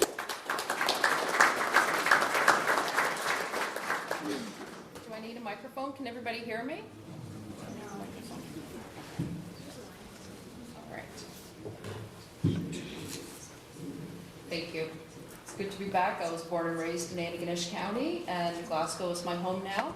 I've been with the municipality, the town of New Glasgow, for the past 9 years. Prior to that, I was with the Regional Development Agency. So one of the first things I was tasked with was to develop a community economic development plan for the town of New Glasgow. And that's basically a guide, a work plan. It's our accountability to our mayor and town council on the work we do. So community economic development is action taken by people in a community or a group of communities in identifying economic opportunities and a better quality of life.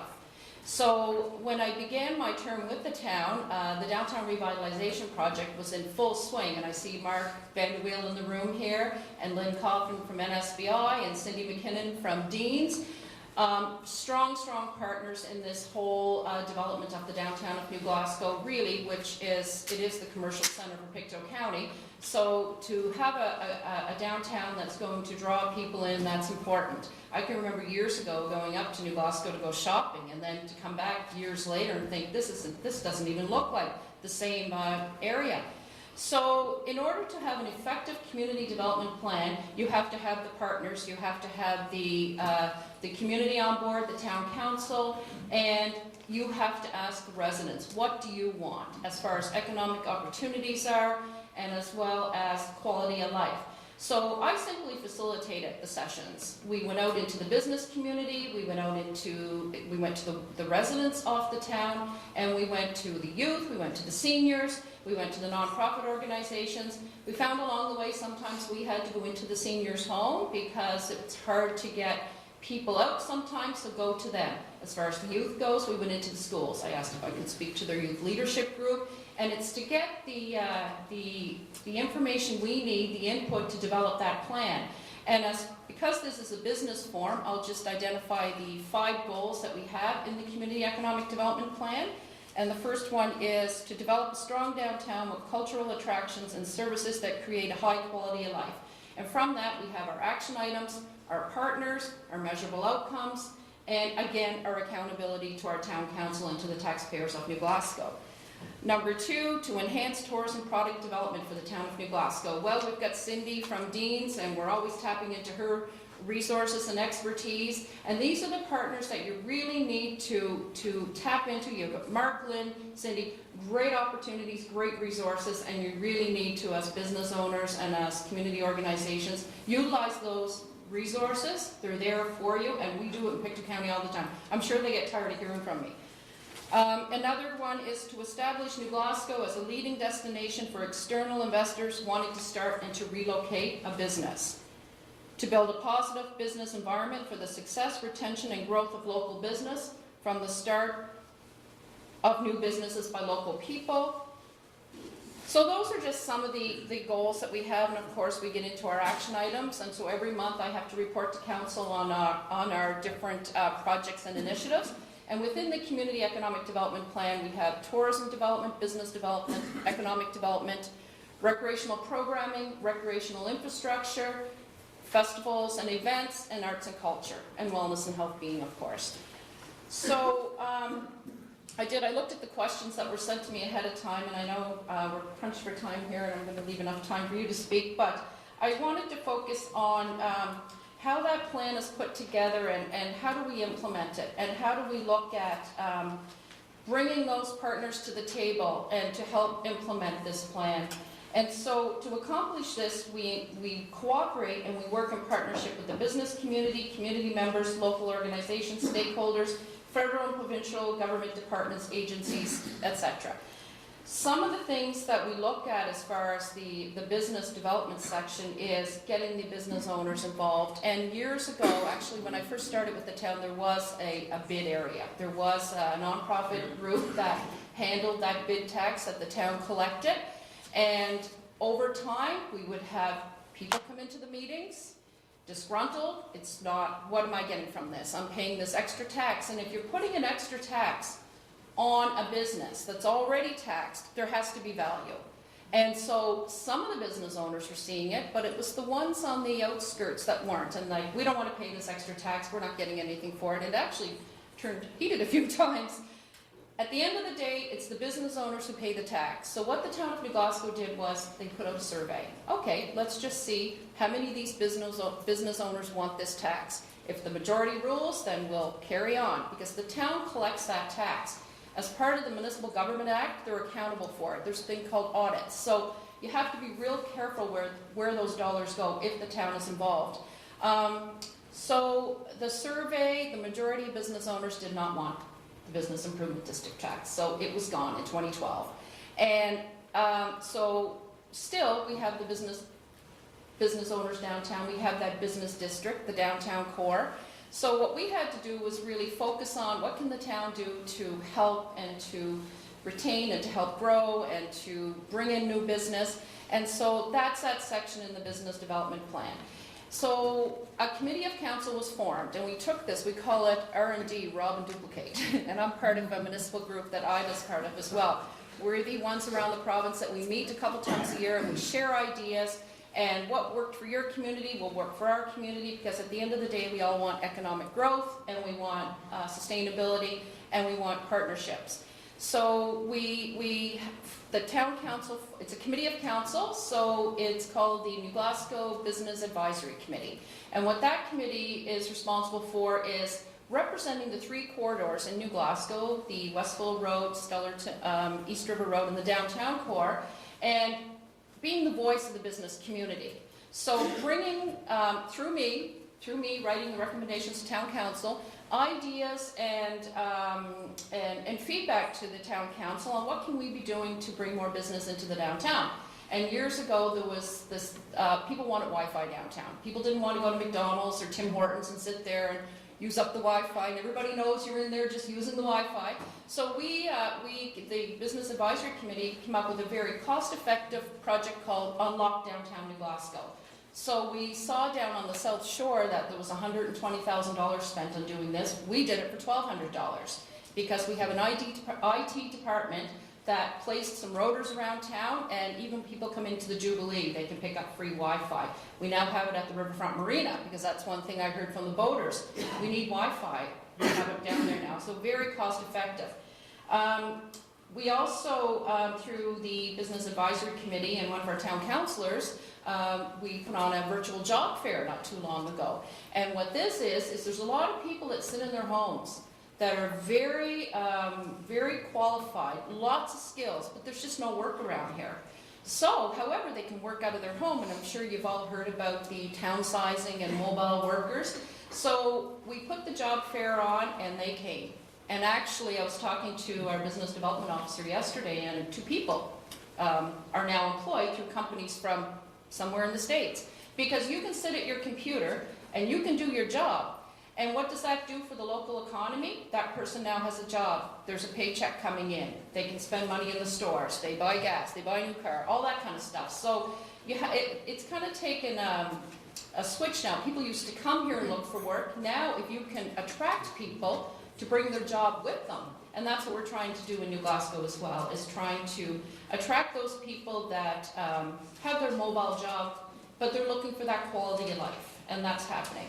So that's one of the things. Another one is through our regional projects and working with Deeds and working with NSBI and working with other partners on regional projects, like coming together and putting a bid in for the 55 Plus Games in 2015.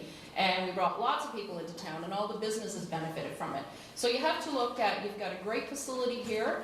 We have the Wellness Center, you have the Millennium Center.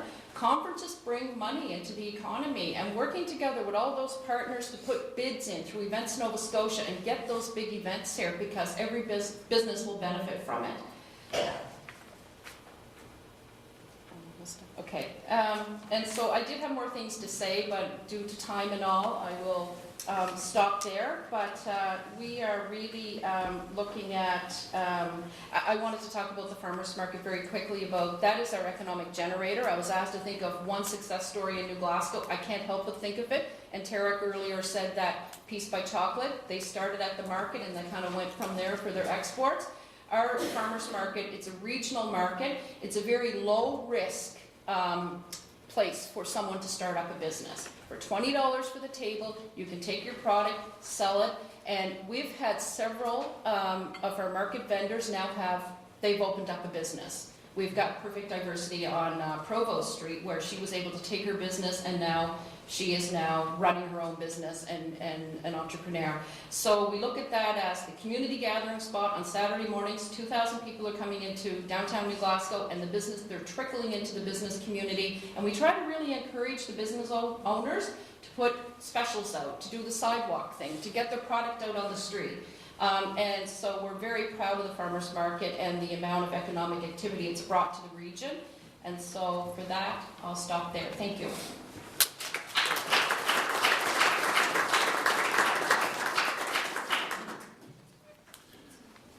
Good afternoon. My name is Tim Rusesko with the Downtown Dartmouth Business Commission. I joined it 5 years ago, and I came to it from doing a fair bit of volunteer work. I organized the tree lighting in Dartmouth and the Natal Day Festival, as well as being with the Kiwanis Club. And I worked for Industry Canada doing sector work, mostly in the ocean sector. And so it was a big cultural shift when I went to the Business Commission. I went from an organization of 1,000 down to an organization of 2. And when I got the a marketing plan for the organization, I said, well, who do I send this to get approved? And the office manager said, well, that would be you. But I did come in at a good time. Downtown Dartmouth, we had the King's Wharf development, and the board, just before I came, had a brand new marketing plan. And then as well, at about 2012, and over the last 10 years or so, downtowns across North America are hot. People want to experience downtowns. Downtowns provide some authenticity about what a community is all about.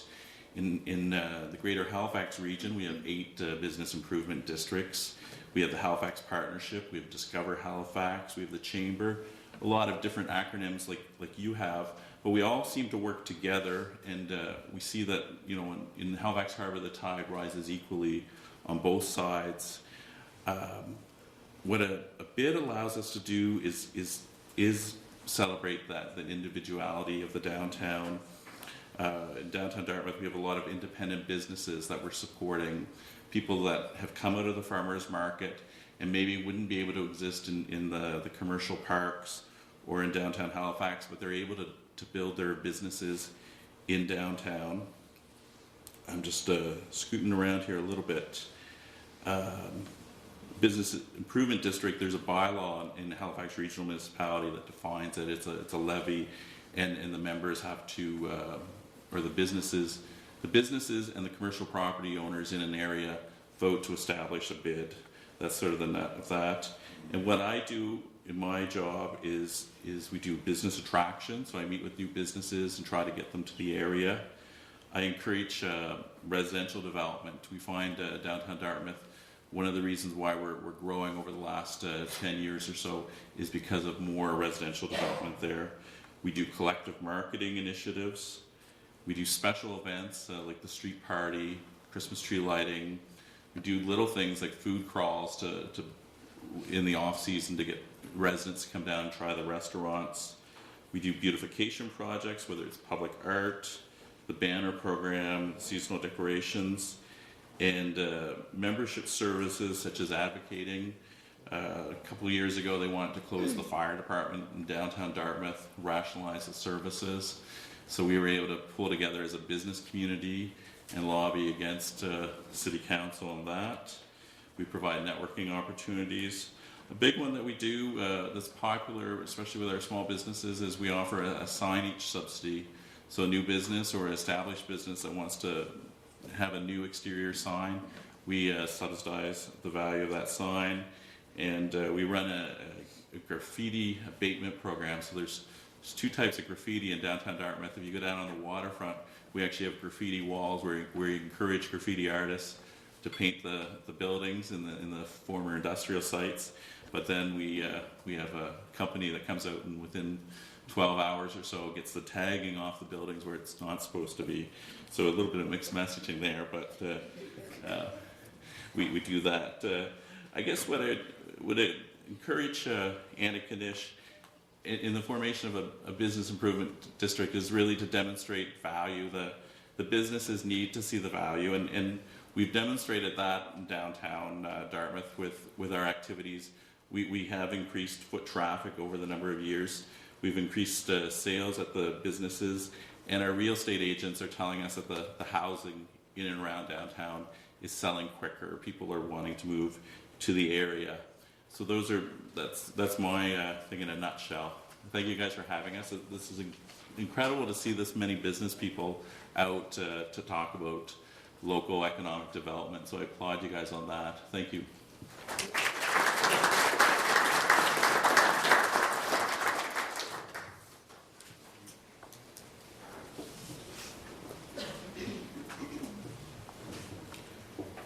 So we've heard a little bit about some different models of what might be considered a business improvement district and models where it has worked and where it hasn't. So I'm going to ask Tim, what has been the greatest success, do you think, in your business improvement district and why? The young entrepreneurs that are coming to downtown Dartmouth have really helped the success over the last 5 years. They're establishing the businesses and creating a bit of a buzz.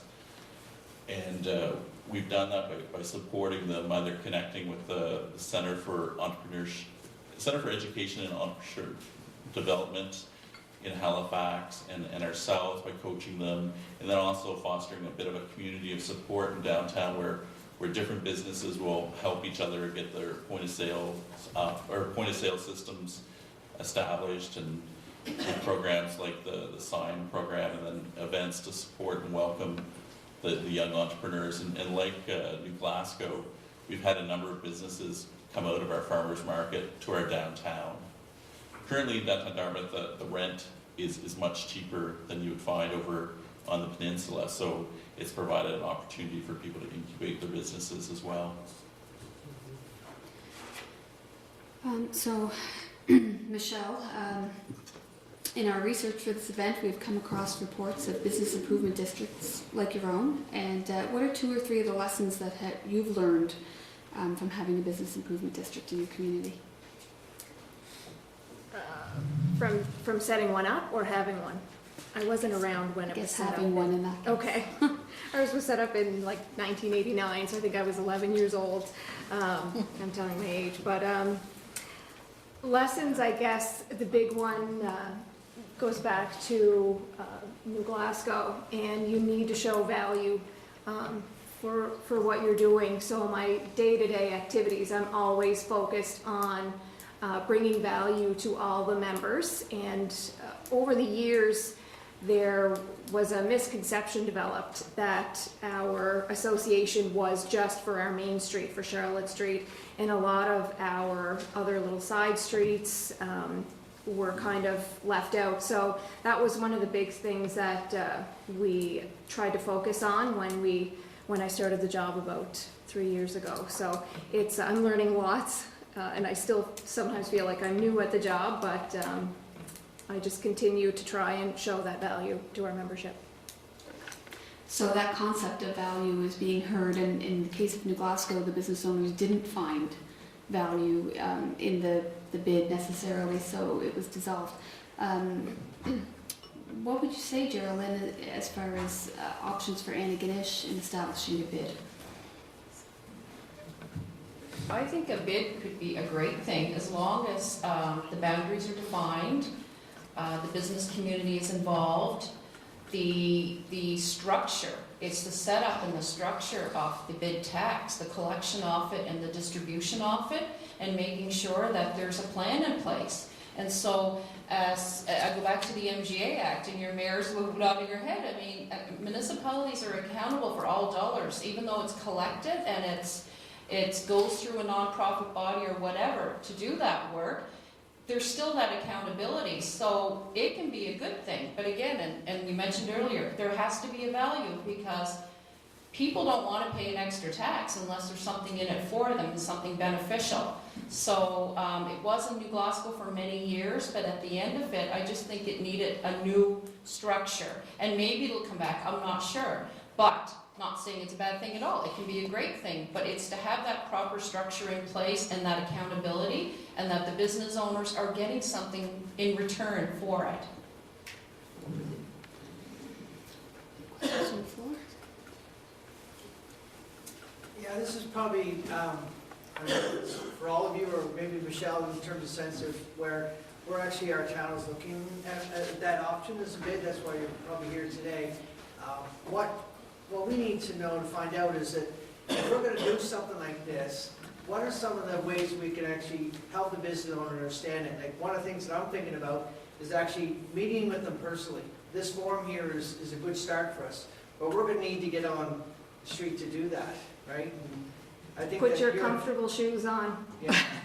And that was, we still have some members that, and I mean, we represent over 200 businesses, and as we all know, in business, that can be very fluid. You could open up your doors and move in 2 months, or sometimes I don't even always know if somebody opens an office on a second floor. So it's really just putting the comfortable shoes on and make it a constant thing. It's not just, you know, I went to everybody, you know, the last 2 weeks, so now I'm finished. It's constantly, I try to engage with the building owners when I can, the business owners, as well as the staff, so that they understand that I'm working for them too, so that they can keep their jobs. So it's constant communication with as many people as you can, and share what you're trying to do, and find out what they want you to be doing. It's really important.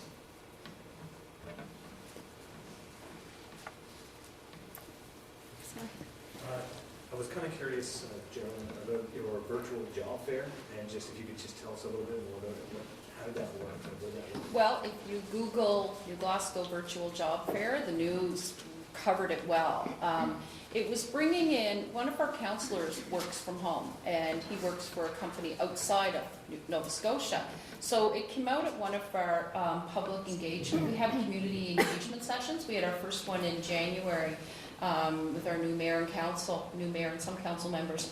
And this came up as an idea, why don't we try it? So basically, there's a big screen. We had it at Glasgow Square, and big screen, and we bring in potential employers, CAOs of large companies throughout Canada, the US, And then everybody shows up, you bring your resumes and all, and it's facilitated through a process of these companies are looking for these workers that can sit at their computer from home. We call it the 10-foot commute from work to home in the house.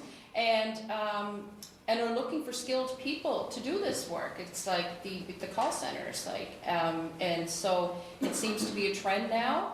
And several people have been successful in getting employment. So they can live in New Glasgow, raise their family in New Glasgow, but work for an organization outside Nova Scotia and get a paycheck. A quick follow-up, how did you get those CAOs or We had our business development officer actually contact potential companies that are doing this anyway. And they've got a list of the companies online under MG News. If you Google it, you'll see who was involved that day. And these companies are waiting to be contacted for these virtual job fairs. We've had more calls from different areas around the region, around the Atlantic region, wanting to do the same thing because it was successful. So, and even if one person got a job out of it, that's still success. So we'll probably do another one. So. I just have one follow-up question for Ida. You said that that there actually a bid actually failed in 2012, but you said if you went to it now, you have 95%. Where did that? How did that all? What do you say? Why is that change? That was Halifax North. Okay. That had that experience. But since ours failed, there's a number of businesses coming back and said, we want the bid. But I think where we failed is not making the case strong enough for the property owners that here's the value you're going to get, because though the property owners are going to pass that levy on to the business owners, and the business owners were afraid of that, but the business owners could see the value. What I would do differently is, and it's to your previous question too, is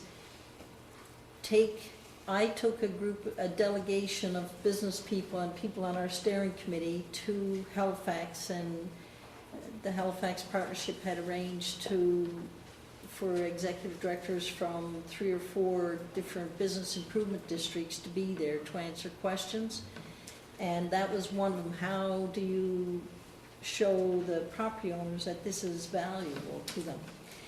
What I would do differently if I had to do it over again is take a group of the non-believer businesses and property owners to meet with the businesses in some of those business improvement districts. Like the Spring Garden Road one, the executive director at the time said that there were businesses outside that bid area who were clamoring, can we become a part of the bid, because they could see the benefits of the business accrued to the businesses there. But it's really a tough selling job when you want to take more money out of the businesses' pockets, and especially when, as Geraldine mentioned, under the bylaw, it'd be collected by the municipality under their assessment, property assessment, but and businesses are even more reluctant to give their money to the municipal units. So even though the bid itself is made up of the businesses and the property owners, call all the shots. They say, this is what we want done, here's the budget, here's how much money we need to raise, here's the assessment rate, so here's what percentage we need to get on the assessment. If I could just add one thing to that, I did have like a chain company sent us an email through our website asking about possible locations that they could set up. It was the Snore Shop. And she had set up a couple locations in the Halifax, maybe Truro areas, and she specifically prefers to be in business improvement districts because she finds they carry out the most initiatives. So I met with her within that week, and in a few months, they're now on Charlotte Street. So there's, for people who see the value, they go looking for them if they're looking to set up other locations. In the delegation that I brought into Halifax to meet with the 4 executive directors of different business improvement districts, went in not believing and came out 100% in support of having a bid. Are there any further questions? My question's for Tim. Has it been a hard sell in Dartmouth? Hard sell for For a bid? For a bid. Initially, it was. There was a number of commercial property owners when I first started that said, you know, the bid doesn't do anything, but it's demonstrating value to them. So looking at the things that a bid can do, whether it's cooperative advertising for the businesses or the street maintenance, concentrating on the areas that they see value and delivering on that. When I first started, we were doing a lot of our street cleaning in the off hours, so the business owners never saw it.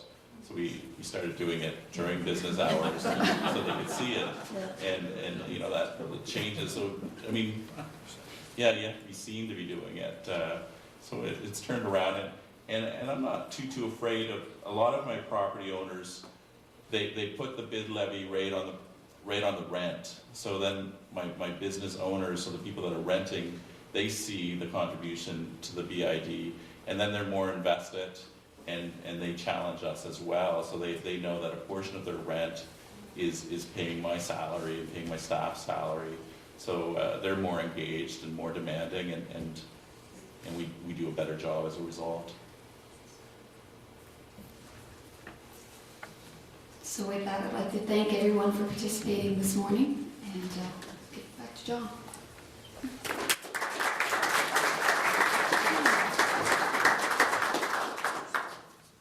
So within that big conversation, I think there's an ongoing dialogue that needs to happen. As we mentioned, there is a survey on the Town of Antigonish webpage. Also would encourage people, if you have questions about what a bid is, you speak to myself through email or phone, as well as Steve Scannell. You can just put your hand up there, Steve. Maybe afterwards, if you'd like to talk to either of us about it, business improvement districts, we can connect you with some of those people who have more information. So our last speaker, and thank you very much, all of you, for speaking. Our last speaker is Brian Patton. He's with CBDC Noble. They provide business financing as well as the self-employment benefits program and other business support services.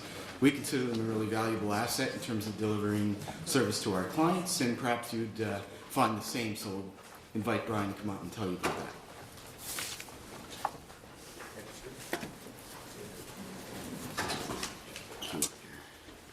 Toastmasters say you never leave the podium empty.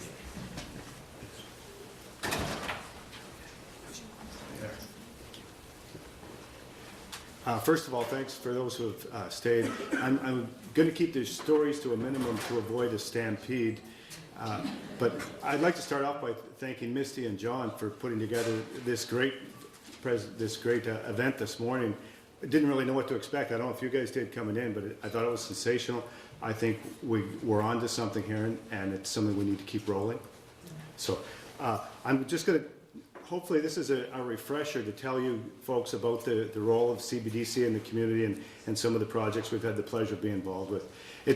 I always wanted to get a job where you get paid to help other people, and this has been a 15-year stint for me, and it's really rewarding and refreshing. So I just wanted to share some of the highlights with you folks. The Community Business Development Corporations, we're one of those. We work in the economic development community, and our role in economic development is really employment creation. We're looking for investing in sustainable businesses that create jobs in the community. That's ditto. We provide training, counseling, lending to small and mid-sized business. I've heard some comments today in the last couple of weeks that Noble and CBDC are involved in startup. We're not exclusively startup. I don't want you to think that that's all that we do, because we play a major role in the growth of existing businesses as well. So we've been at this for 30 years. It first came to to Antigonish back in 1997. It was 11 years before that in Pictou County. The focus was on reducing unemployment and underemployment. We started this operation with a grant from what was then called Canadian Employment and Immigration. It was $1.55 million to invest in businesses here. And then in 2011, we received another 2.2 from our friends at ECOA. Since that time, we've invested those funds in Antigonish, Pictou, and Colchester counties. We've rolled it over. That portfolio is not, do the math, that was $3.5 million is now worth $11 million in these 3 communities. That's a lot of fun. And it's mostly done with loans.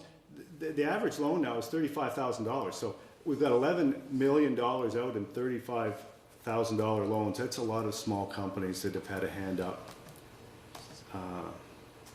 We've loaned $50 million out of that, 60% of that in the last 10 years. So this organization is growing. Over 2,000 projects. We also offer training and consulting with business partners. We work with labor and advanced education now. So what happens with the CBDCs? They're not-for-profit corporations. They're kind of arm's length to federal, provincial government, and whoever's got a program that they want to roll out to support business, whether it be federal, whether it be provincial, even if it's private sector, if there's programs to help business growth, they need boots on the ground to deliver it, and that's the role that we fill. So now one of our partners is Labor and Advanced Education. We promote these 40-hour certificate courses for business owners and their employees.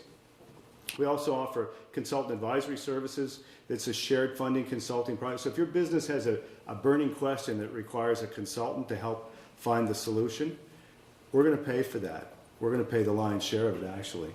We also have entrepreneur training funds, not quite as grand, but still there's money there. If it's one-on-one training your business needs, we're going to help you pay for that as well. I want to talk about the loan programs. This is really how we pay the rent. We've got a youth loan, first-time entrepreneur. Those are probably the ones we're best known for. General business, it could be any business. Expanding, this is a place you can go to get some financing. Innovation loans. We're now into the social enterprise as well. So if the profits are rolled back into community here or abroad, we're very interested in hearing about those as well. And I want to talk briefly about the Michelin Development Fund. I think I got a slide on that. So the Michelin Development Fund, when Michelin left New Glasgow 4 or 5 years ago, and there were 500 people that lost jobs in the 5 counties surrounding New Glasgow. Michelin, as a good corporate citizen, invested $2 million to be used to loan to businesses that were creating employment. But they too needed boots on the ground, so this has become our latest partner. So we've got CBDC Noble and, well, East Coast Credit Union now to help deliver that program. I want to pay respect to the various partners we work with. I see the representatives from ECOA here today. Thanks for sticking around. Mark? Chris, still here? The Michelin Development Fund, of course, our partnership with Labor and Advanced Education, and Lynn's had to run out, Nova Scotia Business Inc. And now we've got the Eastern-Strait Regional Enterprise Network. John, welcome to Antigonish. We're going to have a lot of fun going forward. Obviously the credit unions, the commercial banks, and St. X Extension Department Innovation and Enterprise. So I also want to talk about the way that we do our evaluation for these loans, because it's pretty cool and pretty unique. We have a volunteer delivery method. So if a loan comes forward, it comes through my office, it's kind of cool. I get to immerse myself in the business into the point where I could represent them to more or less the Dragon's Den. So I get to know the business well enough that I do the pitch for them. And then we pitch to volunteers from the business community who represent taxpayers, who in the end it's their money that we're investing. So I see Terry's here today. He's one of the volunteers in Antigonish and at the board of directors.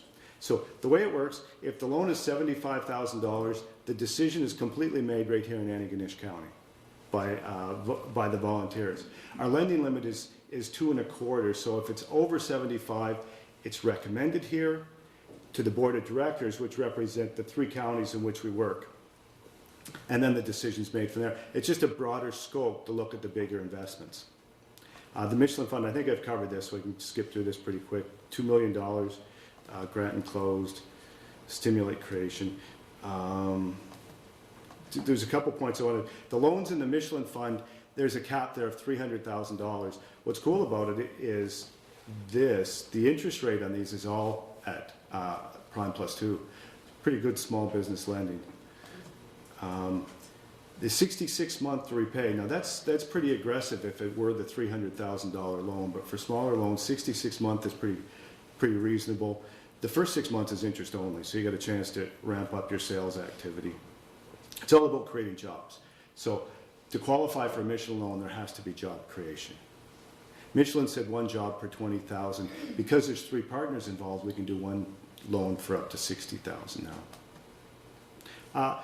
To really get a grasp on what it is we do, I just wanted to take with you a walk down Main Street and discuss with you some of the places we've had the pleasure of helping. There's a great deal of confidentiality in what we do, so I have permission from each of the businesses named here to brag about them today. Confidentiality is kind of difficult in this because we're so proud of the work we do. We love to brag, so I'm glad to have permission from these folks to talk about them. And this, when I said I got to cut this story short, this is where it happens, because there's a story behind each one of these that I'd love to share. Maybe if you get a hold of me, we'll do that. Normac Tires. Do you know where the name Normac came from? There I go, storytelling. You know where it came from? Do you want to tell them or do you want me to? It's his name backwards. Cameron Tires, right? Normac Tires. There was no question when he went to Registry of Joint Stocks, nobody else had the name. Tall and small, one of my favorite success stories here, but I can't tell you. Here's a succession project, actually, the Highland Bike Shop. Young fellow from town here, his father was a sculptor. Their own, actually, this guy, Fougere, Matthew Fougere, who owns this bike shop, his family came here on the Hector. So talk about a local boy, right? He buys this shop from a couple cats from Pictou County. Guy's 26 years old. He's set for life doing something he loves to do. We helped him do it, right? That's cool, right? I said I wouldn't tell stories. Brownstone Cafe, another one we're pleased to be involved with. The Townhouse Brew Pub and Eatery. You want to talk about alternative financing or the way that they put that together. Story for another day, but unfortunately. Student Computers. Sean Wilkie was my first client. He started here when I started here. He was waiting for money when we opened the door. Asana Yoga, another succession project, actually, right? So I think that's where the future is, and where we got to play a bigger role is helping the people transition out of ownership and new people in. That's how we retain the youth here too, right, Richard? Another one, Sullivan's Auto. Great bunch of guys down there. Very proud to work with them. I wanted to talk about, because it's not all just lending, I also wanted to give respect to some of the folks that we've helped in non-financial ways. Justamere Cafe. This would be the consulting projects or the partner training projects. Gold Dust Tanning. Incredible couple of girls out of Pictou that saw Antigonish as an opportunity, set up that business. They're doing great. Kevin DeCosta Electric. They take part in, Kevin and staff take part in our LAE courses. Happenstance, I had the pleasure of helping Heather when she was starting her business. And Pleasant Valley Nurseries. So we invest in Antigonish because it's a great place to do business. Support from agencies and networks. Look at the turnout here today. This is why we invest in Antigonish. There's this much interest in the business community. Sustainable industries and amenities. It's a good place. Great community spirit. That was a reoccurring theme here today of the sense of community here, right? If you could make a business working here and helping other people launch their businesses, wouldn't you want to do it? There's a real commitment to buy local that we see now that you don't see that everywhere. So that's supports our action. Call to action, and I'll get out of the way. So small business sustains our communities. Business are more likely to succeed with the help of CBDCs. It's a proven fact. So I just want you to think of us if you or people you know are starting or thinking of growing your business. Think noble. They call us noble. We try to be noble. I answer the phone, no bull.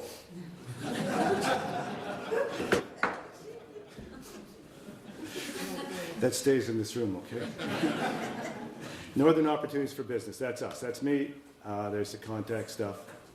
Thanks a lot. Thanks again to Misty and to John and for everybody that came out today. Sensational project.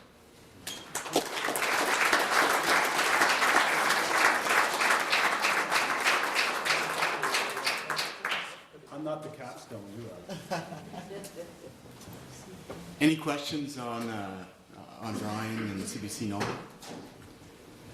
Programs, opportunities? Likely you may want to follow up with Brian. Thanks, John. Okay. So just real quick, I know we've lost some of the audience, but what's the next step?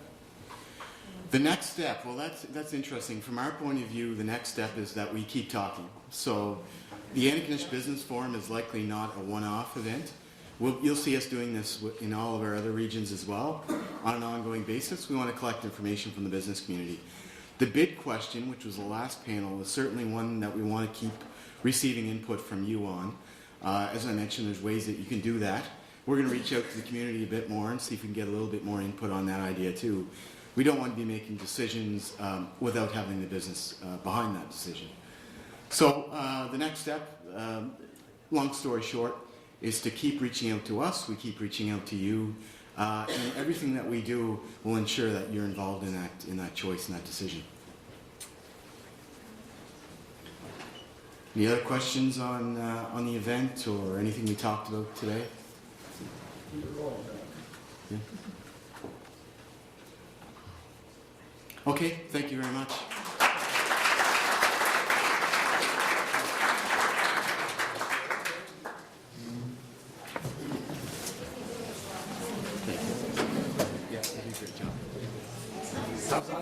Good seeing you.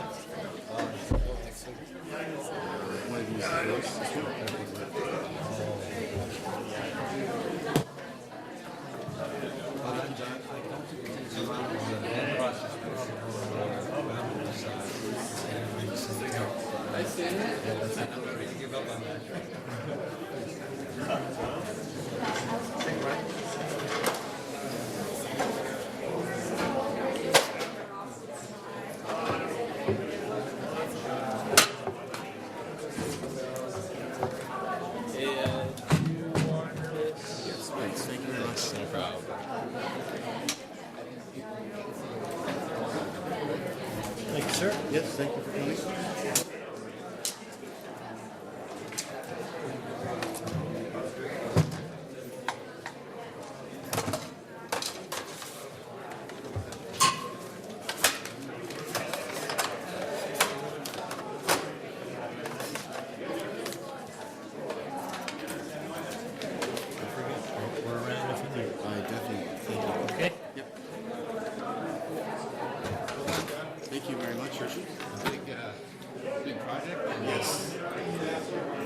It's a lot of work just getting people together. You better believe. Yeah, you know all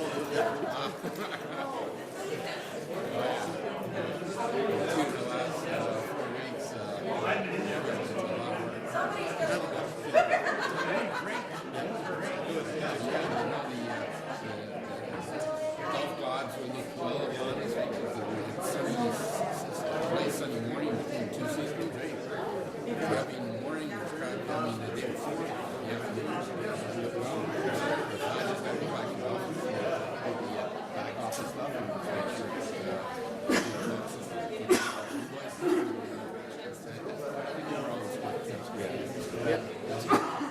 Thanks a lot for being part of it. No, for sure. Because like what is it? What is it? What's the next step? That's going to be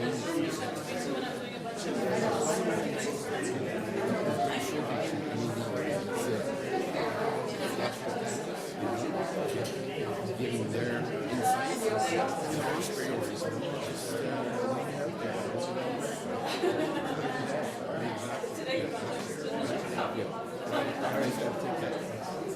Hey, John, before you go? Sure. Thanks very much. Lots of information here.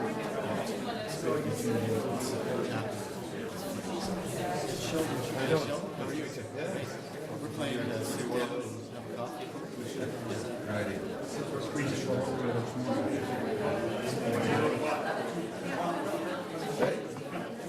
Yeah.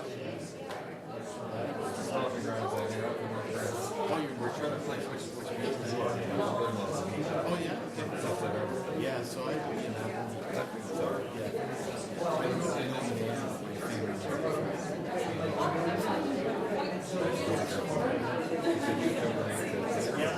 You specified the fourth one, you said no, since you drove it down. Yeah,